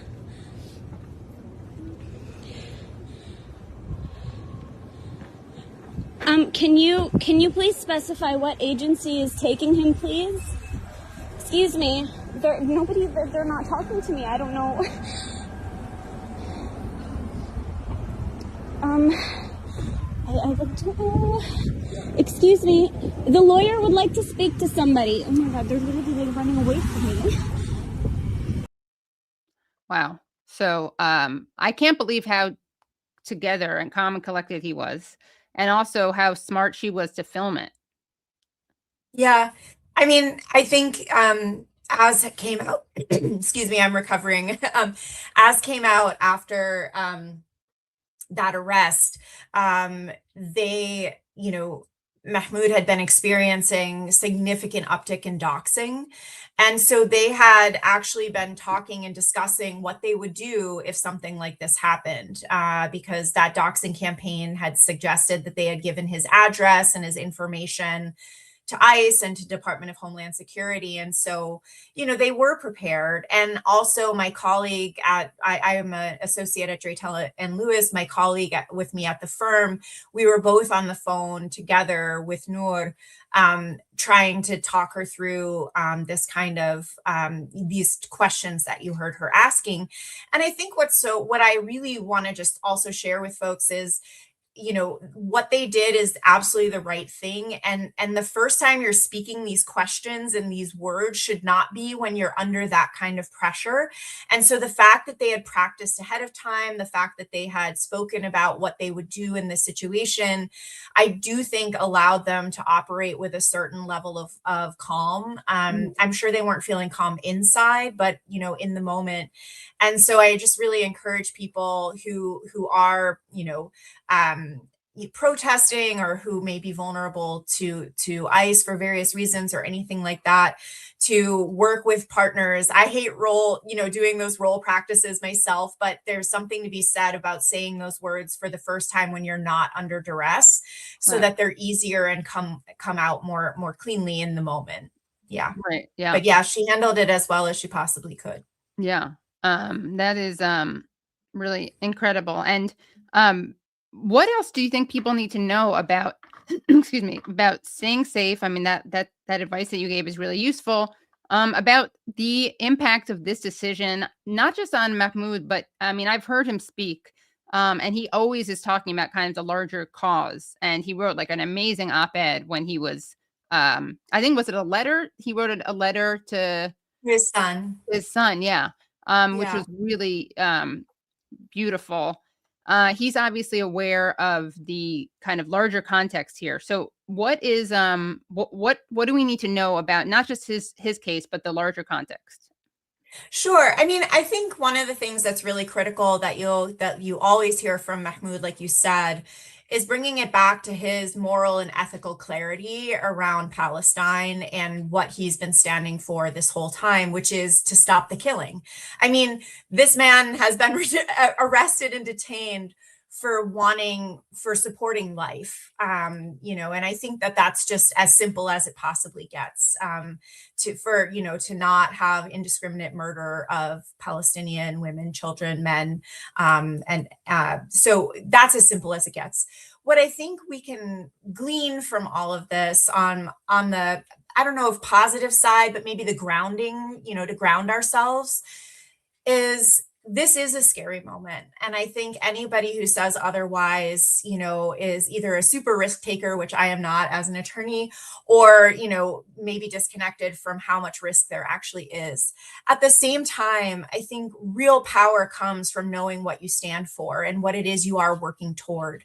And so many people who are speaking out for Palestinian lives, for Black lives, for immigrant lives, migrant lives, refugee lives, asylee lives, all of, trans lives, all of this thing is we are rooted in life, right? We are rooted in the support of life, of thriving, of creating a society that works for all of us, where all of us can live as we are, where we are, without being under threat. And I think that if we really live with that clarity within ourselves, I think that's where courage comes from. And I can't speak for Mahmoud and Noor, but I've spent a lot of time with both of them and others in the movement who have operated at great cost. Dr. Badr Kansuri, Rumeysa Ozturk, and others, having spoken with some of them and their attorneys as well, they too are operating with this really powerful moral and ethical clarity. And I think think that even though we are in a very scary moment, the more that we can connect into what it is we're trying to accomplish, which is a better world for all of us, I think, and really working within our own local communities, getting to know our neighbors, organizing locally, mutual aid funds, and, ways that we will accompany people to ICE appointments if they have them, or ways that will show up in other, for our community members. These are all ways to really root ourselves in power. And I think it won't take away the fear, but I do think that it'll create courage for people in the face of that fear. I also just think that, what's really scary right now is the Trump administration is operating in an sort of unpredictable way, and they're also flooding the zone. So people are taking in a lot of information at the same time, conflicting information. They might do one thing over here and another thing over there. It's hard to get our bearings. And that's what authoritarianism looks like, right? That's what it is. And as we heard from Judge Young in the District of Massachusetts in the American Association of University Professors versus Rubio, a recent case that was tried over the summer, the decision in September, and the judgment just last week, is we know that there's that conspiracy to suppress speech and all of that kind of stuff. That's happening, and that's real. And also, I think it just demonstrates a real fear, as Judge Young said, of this administration, of the fact that communities are gathering together. Communities are not being silenced. Communities are saying that they don't want this, that they want something, something different. They want their communities to not be under threat. They want to stick together. And so I really think that in the face of that lawlessness, there's also been really powerful community response, and even the courts are recognizing that. And so I think we need to ground ourselves in that as well. And can you just fill people in on that case, the Rubio case, what it was and what the decision? Oh yeah, it's very exciting. Sure. Yeah. I mean, I'm a nerd, so it's exciting too, but no, me too. But anyway, basically what happened is the AAUP is a group of university professors. It's also the Middle East Studies Association, which is another scholarly group. But basically, they brought suit against Marco Rubio, saying that the two organizations as plaintiffs sued Marco Rubio. He was the defendant, basically claiming that a couple of things. One, they were arguing that the administration was infringing on many of their citizen members' rights to listen to immigrant voices, diverse voices in this country, by removing them off the streets and making people too afraid to speak. But the judge didn't go for that one so much. But what he did go for is the argument that that this administration was doing these kinds of arrests, these public arrests of Mahmoud and of Rumeysa Ozturk, which was a horrifying video to watch, Dr. Badr Khansuri and others, that they were doing this in a very public way and then humiliating them in a very public way on social media and on these press tours that they go on in order to scare people into not speaking anymore. And the judge agreed with that theory. The judge said there was a conspiracy amongst the administration, including Marco Rubio, the White House, etc., a conspiracy to suppress the First Amendment rights of people speaking out, for Palestinian life. There was a conspiracy. That is what the judge found. And that the intention behind these types of public humiliations and public arrests and embroiling people in really terrifying immigration proceedings that could potentially lead to them being physically removed from the United States, that the administration did all of this in the hopes that it would silence people and it would scare people. And sure enough, as this was happening, and this came out in the case, people were taking down their social media posts, they were removing scholarly articles, they were choosing not to attend conferences or not to give papers at conferences out of fear of retaliation, particularly if they weren't citizens. If they were like lawful permanent residents or visa holders, they were choosing to opt out of their own scholarly pursuits in order to protect themselves because of this administration. And in the discovery that was dropped, the evidence and the exhibits at the trial, which are now public, you can access them, and they're really fascinating. what you see is that this administration acknowledged that these folks, Mahmoud and others, were simply exercising their First Amendment rights, that they were exercising their right to political speech, and that they would likely have reason to challenge these determinations under the First Amendment because there was no other evidence that they were participating in anything unlawful, or if it was unlawful, this is not true of Mahmoud, but of some other, it was like a trespass in a library of a university. We're not talking about something unlawful in the way they talk about, these students. And so what really came out through that case was that this was intentional by the administration to suppress speech, particularly of the viewpoint that people held for pro-Palestine viewpoint, and that it was effective. And this judge basically declared that there was a conspiracy and that it's wrong, that they can't do that anymore, and said on the record the other day that this demonstrates that this administration either doesn't understand the First Amendment or is afraid of a robust First Amendment. Because when there's a robust First Amendment and when people feel free to engage in political speech, that means that potentially the ideas this administration is putting forth could get challenged in ways that are effective and that, gather more people.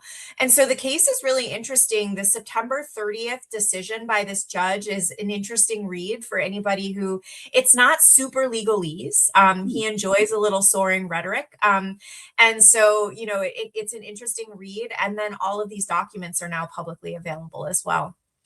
Great. Well, anything else you want to make sure people know before you leave for the night? Leave the show? I guess the last thing I'll just say is I know it's really important and valuable to Mahmoud and Noor to hear from everybody, support, to hear support. What can we do to support them? Yeah. And I also just want to say, that it's important to not allow ourselves to remain silent. For people who look like me, I think it's really important to know that just because the people who are being snatched off the street may not look like us, this is still the moment for us to expend our social capital, our political capital, legal capital, any capital, because as soon as the legal lines get drawn and get pushed into these more restrictive spaces, we all know from history that it's really challenging to get them back to where they were, let alone move us towards, a thriving society where everyone has, equity, rights, and all of that. So I just want to really encourage people to continue speaking out and not allow themselves to be frightened into silence. Yeah, that's a great point. Historically, that is true. They use people who are, kind of canaries in the coal mine / people who are easily dismissed as not representing a lot of other people. And then they do XYZ to them. And then the precedent is set and then it applies to everyone. If you need that kind of self-interested motivation to speak out, a lot of people don't. They just speak out because it's the right thing to do. But that is actually important because we need to have everyone on board. So it's going to take all of us. Yeah. Take all of us where we are with what we have. And also to not allow this administration to distract us from those, from those organizing actions and things like that. It's really important that we stay focused. And is there anything people can do to follow what's happening, to any events people can attend or hashtags or? I'm like the worst. I'm a total Luddite, I have to say, but there's nothing happening at the moment that I'm aware of. But Mahmoud has a social media presence, or his team has a social media presence. Our incredible colleagues at the American Civil Liberties Union, the New York Civil Liberties Union, and the Center for Constitutional Rights always have great content out there about Mahmoud's case. So that's a great place to follow.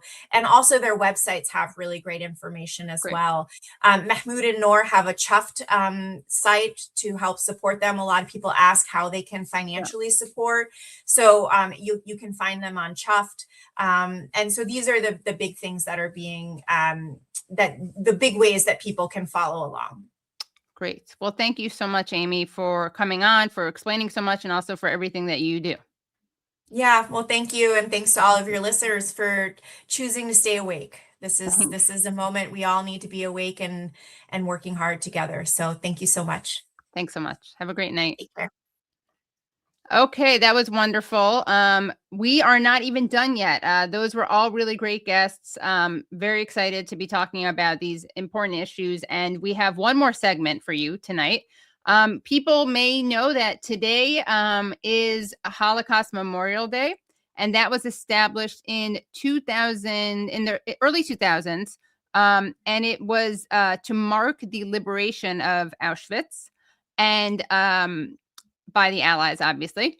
And I thought it'd be appropriate to have on this show today guests who could speak well to that, who could speak to that. And, you know, a lot of people, as we've talked about on this show before, view the Holocaust as something that should teach us never again.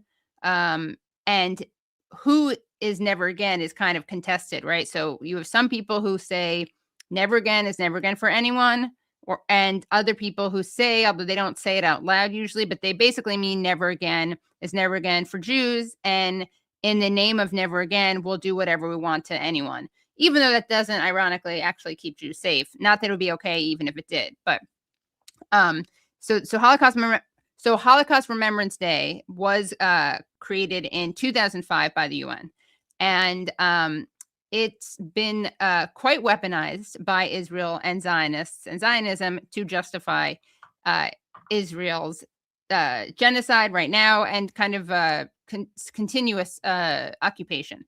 So I wanted to invite onto the show two people who really speak to never again, meaning never again for anyone.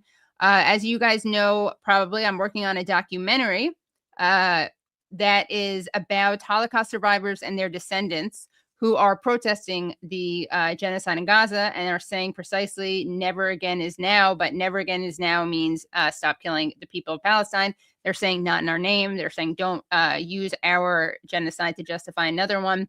Very inspiring people.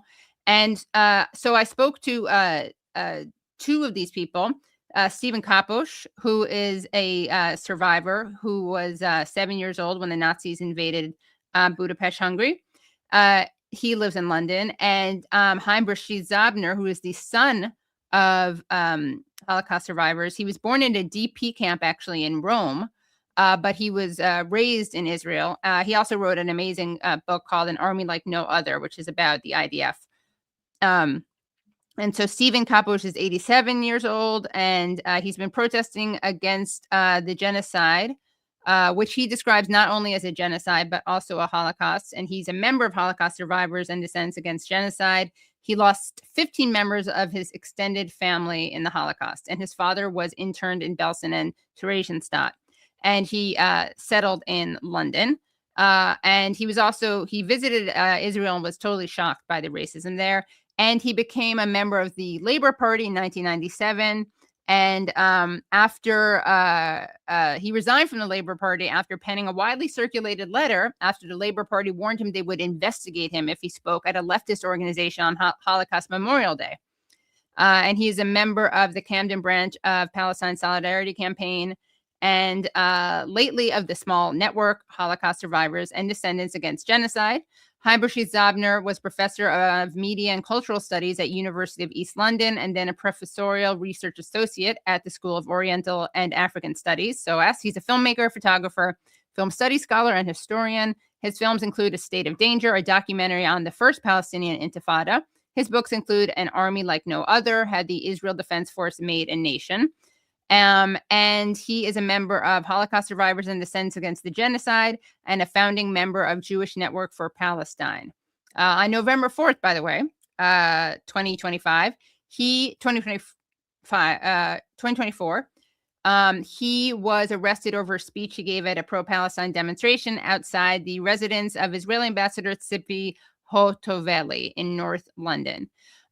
And before we play this interview, you know, people probably know that a lot of Israel defenders chastise anyone who ever draws any comparisons between what the Israelis did to the people of Gaza and what the Nazis did to Jews and all the other people that they persecuted and tried to exterminate.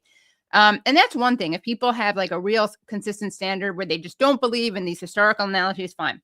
But a lot of these same Israel defenders, shockingly enough, are very comfortable using the Holocaust to make comparisons, as long as they are being compared to Hamas. So before this interview, I just wanted to show a little mashup of all the people who are totally happy to weaponize the Holocaust in order to bring it to the present day to justify the genocide in Gaza. Described it actually as the worst violence, the worst savagery perpetrated against Jewish people since the Holocaust. There are a lot of forces, special forces, fighting those Hamas Nazis. The difference between what these savages did to us and what the Nazis did to us is not very big. They basically wanted to annihilate every Jew. It's the exact same ideology of annihilating Jews just because they're Jews. The difference was not in intent, the difference was in capability.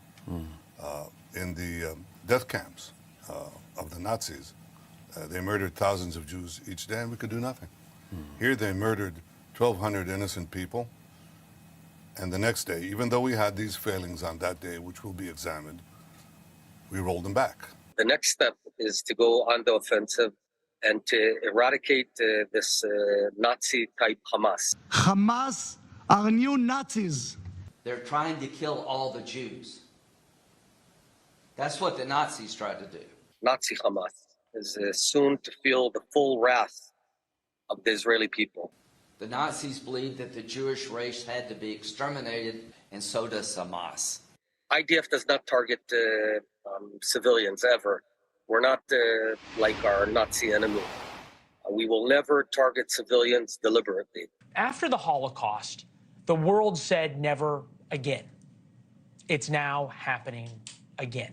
Never again is now. Never again, damn it, means never again. Just like my grandparents and the grandparents of millions of Jews, from now on, my team and I will wear yellow stars. And what about those Palestinians in hospital who are on life support, and babies and incubators whose life support and incubator will have to be turned off because the Israelis have cut the power to Gaza? Are you seriously keep on asking me about Palestinian civilians? What's wrong with you? We're fighting Nazis. And that was a little mashup of all the people who are happy to weaponize the Holocaust to justify its genocide in Gaza. So without any further ado, we're going to speak to people who reject weaponizing the Holocaust to justify another genocide. And let's take it away and pass the mic to Haim Bresheeth Zabner and Stephen Kapos. To have you guys on to talk about Holocaust Memorial Day, because you are two people who I would say apply the lessons of the Holocaust to everyone as opposed to just a select group of people. So what is the significance of Holocaust Memorial Day, and how does what's happening in Gaza affect it? Well, the World War II Holocaust was obviously an enormously significant event. It was the first industrialized extermination of a people. In that, the hurt and the suffering has been proportionately huge, naturally. When it was over, and all those who survived it had one overriding wish, which is never to repeat it to any group of people, nation, or to nobody, simply. And what happened, in fact, particularly because of the Zionist project, the horrors of the Holocaust and the enormity of it was used as a foundation for impunity that the Zionists and the Israeli state has claimed from there on. Not only to do anything that they wanted for their continued purpose of apartheid and ethnic cleansing, but also to actually block any comparison or critical comment about it, had created a kind of taboo almost against the open discussion of the meaning of the Holocaust, and particularly any comparison with qualities of subsequent behavior to the Nazi regime. And I am very keen that this taboo should be broken as often as possible, because some of the qualities and the direction of travel are rather similar. And there should be no reason for not saying so. And a certain atmosphere of fear has been created around it by the Zionist propaganda and practices, that anyone who makes the slightest comparison would be stamped as anti-Semitic, which is entirely false. And I think that's really what I want to start with. And I just want to mention an episode that I often bring up as an illustration of what it means to kind of hijack the memory of Holocaust. I was watching a United Nations Security Council meeting one day when the Israeli ambassador's turn it was to make a comment. And before he started, he stood up and very theatrically put a yellow star on himself. Just like my grandparents and the grandparents of millions of Jews, from now on, my team and I will wear yellow stars. We will wear this star until you condemn the atrocities of Hamas and demand the immediate release of our hostages. Now, this was a sickening sight for somebody like myself who actually had to wear, by decree and by stamping other, the yellow star. I was completely disgusted by this sight. But that is a kind of symbolic illustration of how this memory of the Holocaust is being subverted and misused. And similarly, not by action so much as by words, Netanyahu made a statement at Yad Vashem to say, never again is now. We will defeat our genocidal enemies. Never again is now. And that was quite clearly a reference to the actions of the genocide going on in Gaza, claiming that somehow was justified again by the Holocaust. These are two sickening examples, but the use of it in an inverted way as justification for impunity is almost continuous and unending to the present day. And I think we have to fight it all the time.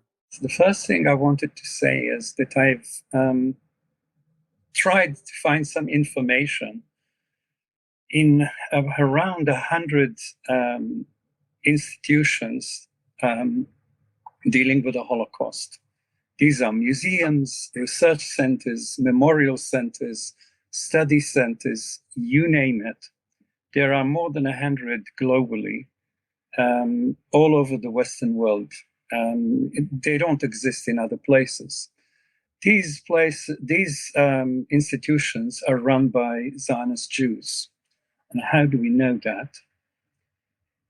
I went into the websites, it took me 2 days. I went into the website one after the other, looking for any reference to a current genocide, the one in Gaza. You have to understand that all these institutions have in their guidelines and in their public pronouncements a total commitment to end genocide wherever it happens. Interestingly enough, the one genocide, which is now happening for 2.5 years, has not been mentioned by any of them. I was quite shocked. I thought there will be like, half of them mentioning something, not much, but saying, there is a genocide, or some people call it a genocide or something like that, but nothing was really shocking. So that's the first thing.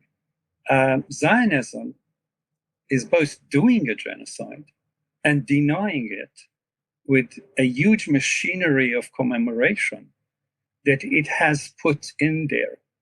And when I say it, I mean, the Western Zionism, because it's not limited to Israel.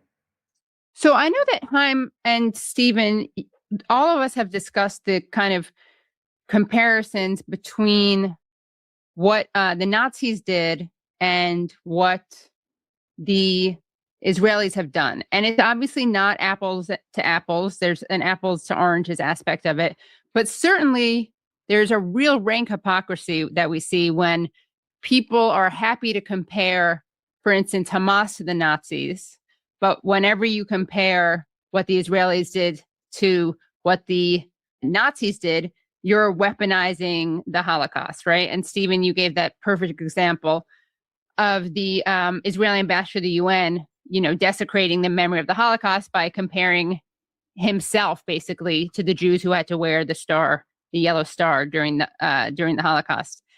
And Mark Etkind, who is the co-founder with you, Haim, of this great organization, Holocaust Survivors and Descendants Against the Genocide, compared a photo of your father to a photo of a child in Gaza. Can you describe what we're seeing on the right side, Haim?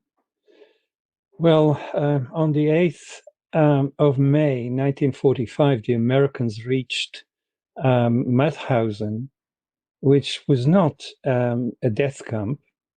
It was a work camp. One of its sub-camps was called Gusen.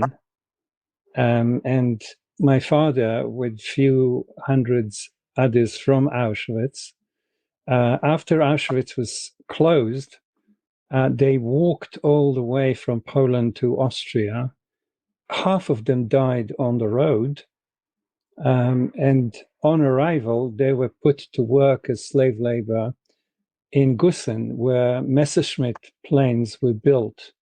They were built in the mountain, and because horses were too expensive, the trolleys were actually pushed or pulled by the inmates.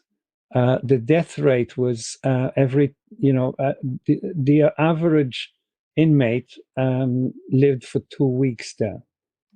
I don't know how my father existed for almost 3 months there.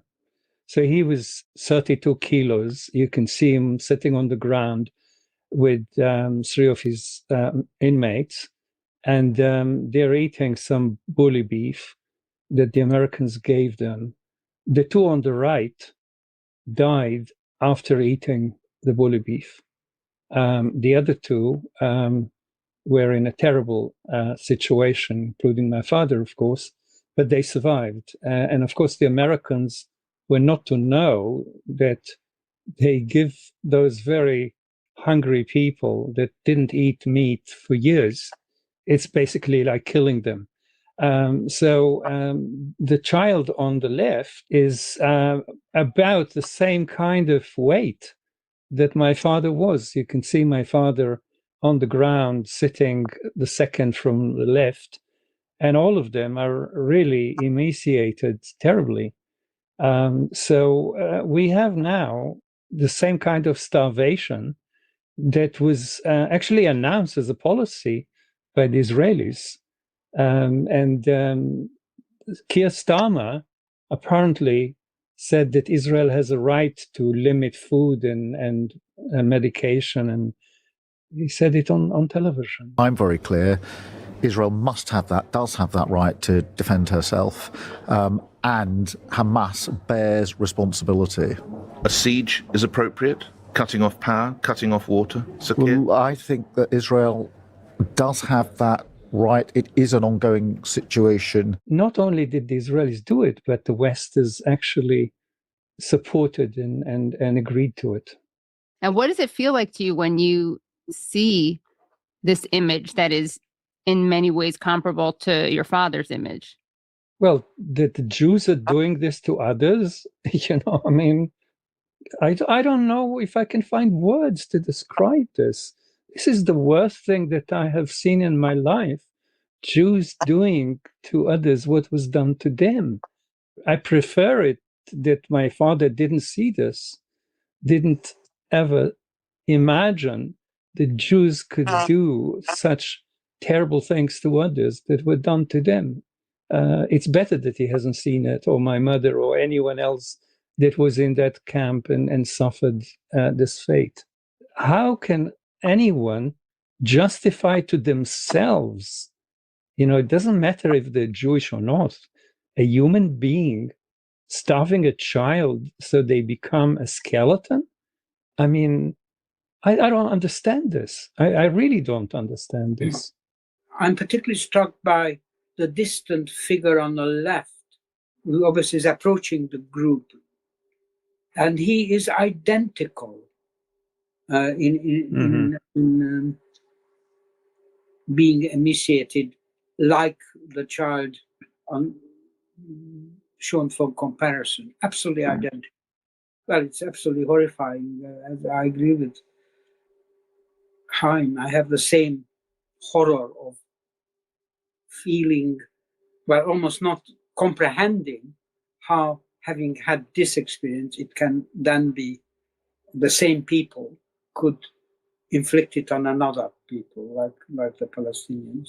Even before we reach the repeat of the kind of genocide and Holocaust aspect, I was horrified already at the racism which underlies it. When I visited Israel and seen this amazing decline of moral standards in relation to another people, and how that infected the whole country, it seemed, and including my own family. This is when I sort of turned against Zionism, really.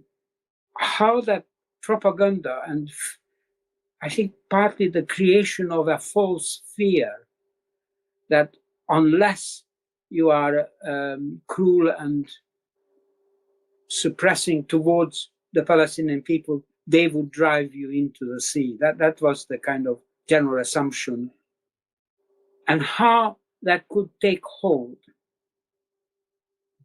with people who not only actually experienced similar humiliation and suffering.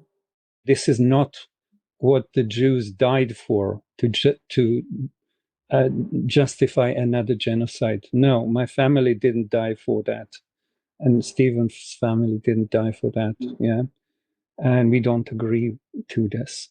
But what we have here is, first of all, after the occupation of Palestine and the Palestinians, there is an occupation of the Jewish mind. The Jewish mind in the diaspora is occupied. Judaism itself is occupied. This is not the Judaism of my family in Poland.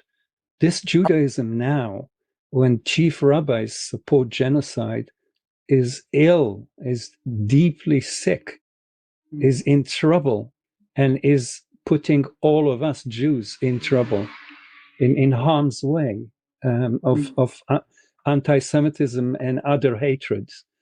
And so there is another occupation, the occupation of the West, the elites of the West, the political, the arms, the banking and finance.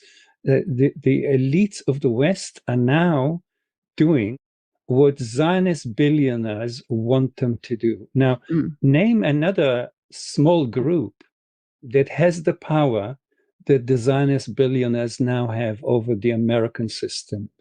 It is shocking, it is terrifying, and they use that control for supporting not just the genocide, but all the crimes that Israel has enacted for such a long time, 80 years or more, actually. That is the worst thing that Jews can do to humanity and to other Jews. I think we've made it very clear in this interview and other interviews the way that using the Holocaust and using Never Again to justify another genocide is a total perversion of morality. But, you know, there's another discussion happening right now because of what just happened in Minneapolis. And I wanted to show what Governor Walz of Minnesota had to say. And more, I think, significantly is the way that people have responded to what he had to say. So let's take a listen to what he had to say. And this is, of course, in light of the murder of Renee Good and more recently, Alex Pretti. We have got children in Minnesota hiding in their houses, afraid to go outside. Many of us grew up reading that story of Anne Frank. Somebody's going to write that children's story about Minnesota. I want to show a response to that from Randy Fine, who is a congressman from, not surprisingly, Florida. He's a Republican. And he has in the past said things that are so offensive that they've been limited visibility on Twitter, on X, and that takes a lot. But he has called for Gaza to be nuked. He said that Palestinianism is evil. He says that there's a culture built on violence and we need to start treating it that way. We need to start to call evil for what it is and not make excuses.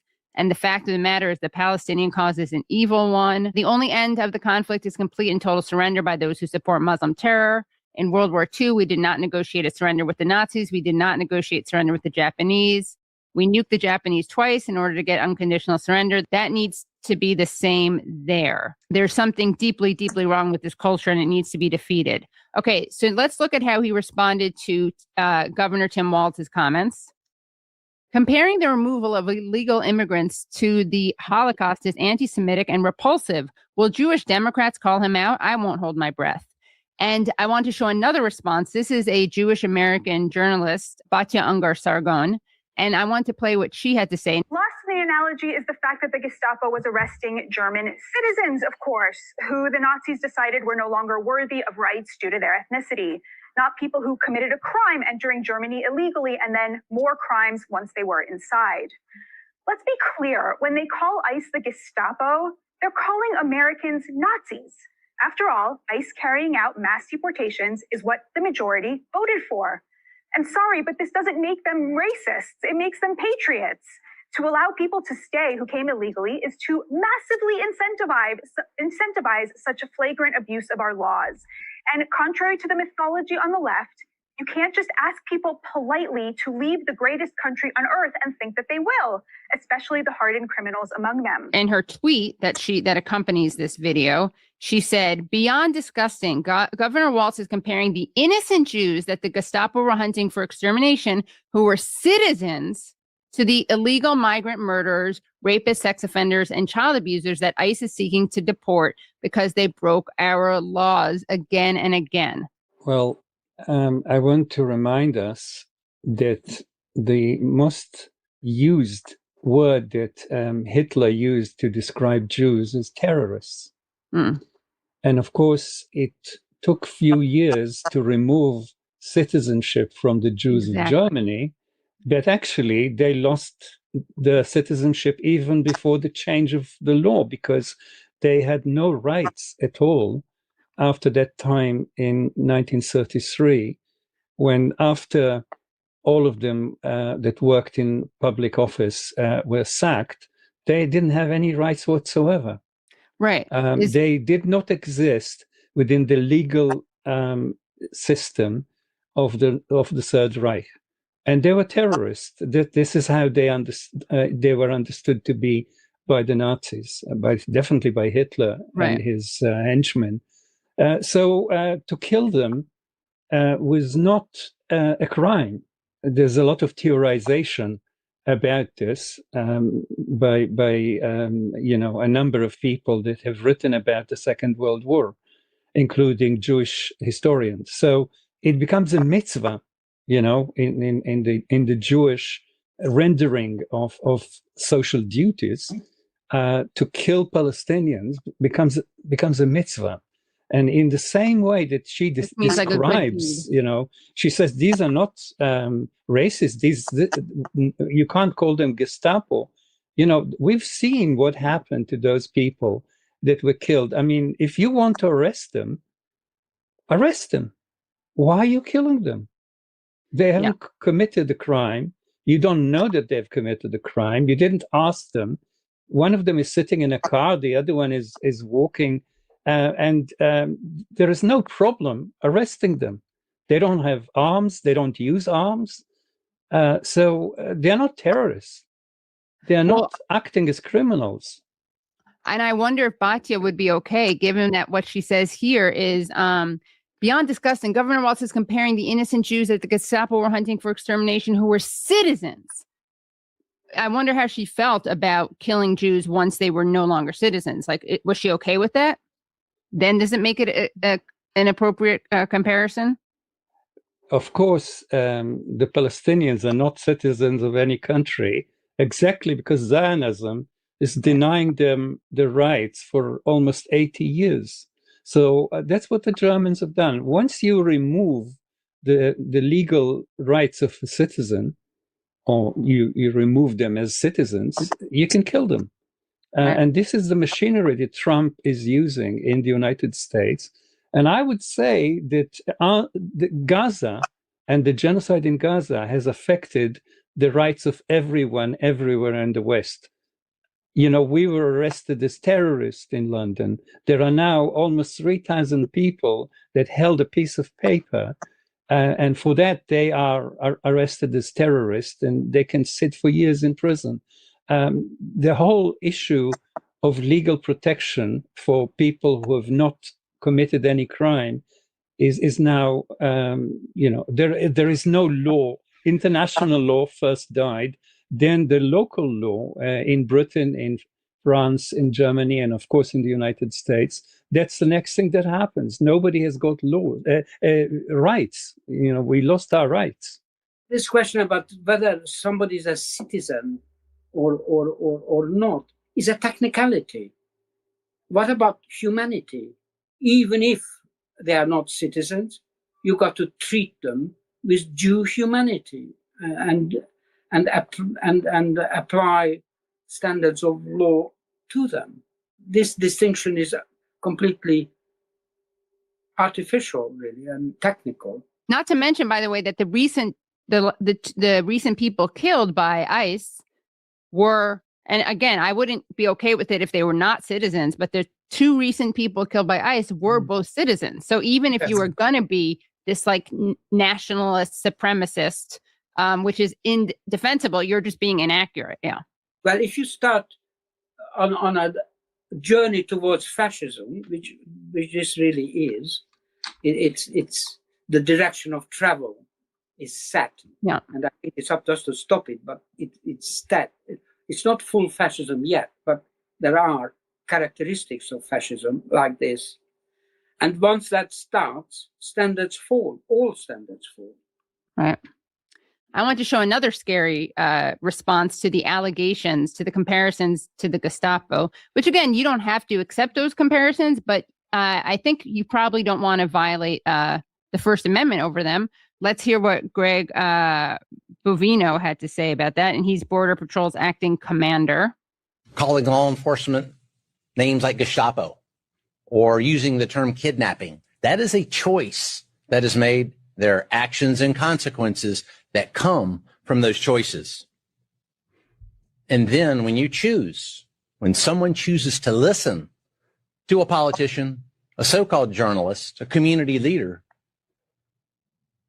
that spouted that type of vilification towards law enforcement or anything else, when you choose to listen to that, that is a choice and there are consequences and actions there also. I think we saw that yesterday. So it's not ICE who's committed crimes. The blame should lie with people who dare compare ICE to Gestapo. They are the ones who have even before that, dare to listen to. Right. Mm-hmm. Yes. This is real thought police. Yeah. In action. The way the press is acting, the mainstream press, is very similar to the cowed nature of how people acted tolerating the Holocaust. And so you have to be very careful, and they acquire deep guilt as a result. Right.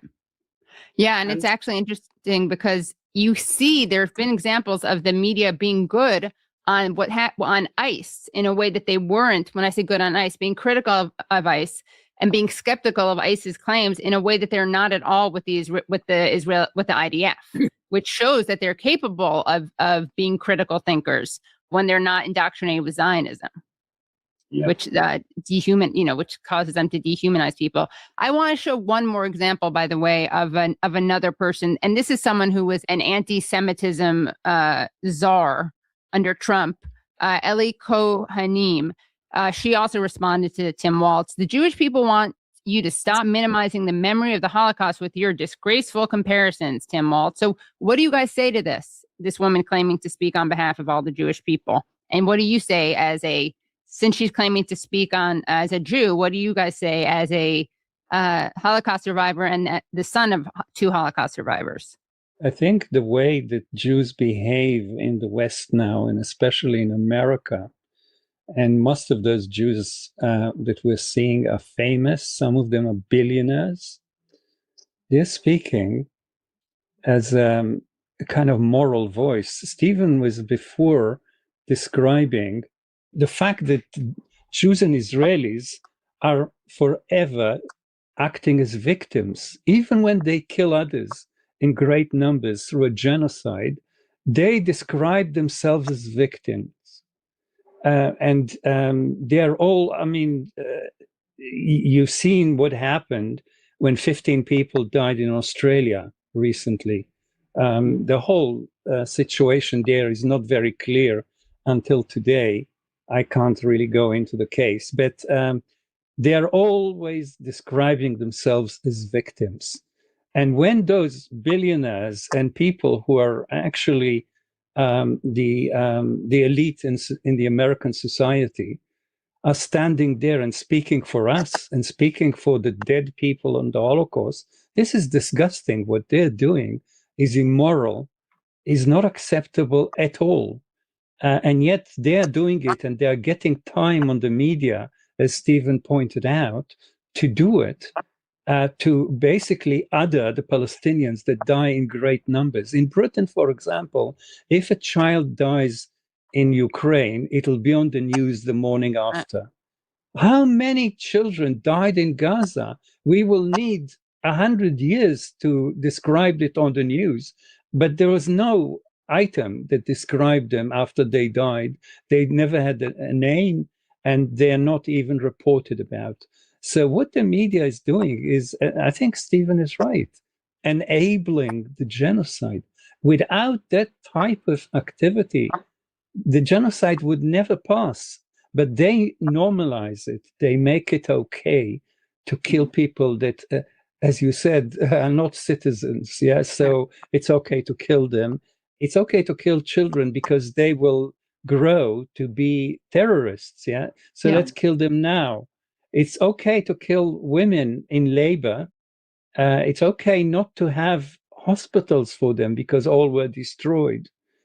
All these things are fine, and our politicians are behind them. And those politicians belong in jail. Here's another example of criticism of daring to apply any lessons of the Holocaust to the present, unless I think they somehow support Zionism. The U.S. Holocaust Museum says Anne Frank was targeted and murdered solely because she was Jewish. Leaders making false equivalencies to her experience for political purposes is never acceptable. Despite tensions in Minneapolis, exploiting the Holocaust is deeply offensive, especially as anti-Semitism surges.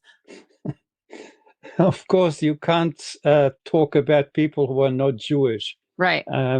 As long as the people who die are Jewish, we're fine. If the person is not a Jew, then we shouldn't actually speak against it. This is sick. Not for anyone, yeah? It wasn't about Jews, not for anyone. Jews were not even the majority of people dying in the Holocaust.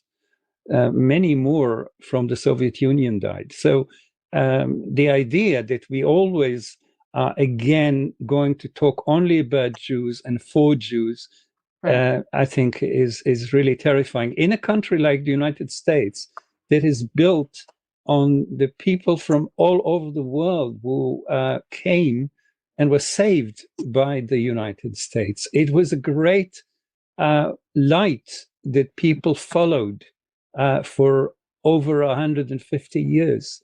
And now it became such a toxic society that people are hunted in the streets like the Jews were.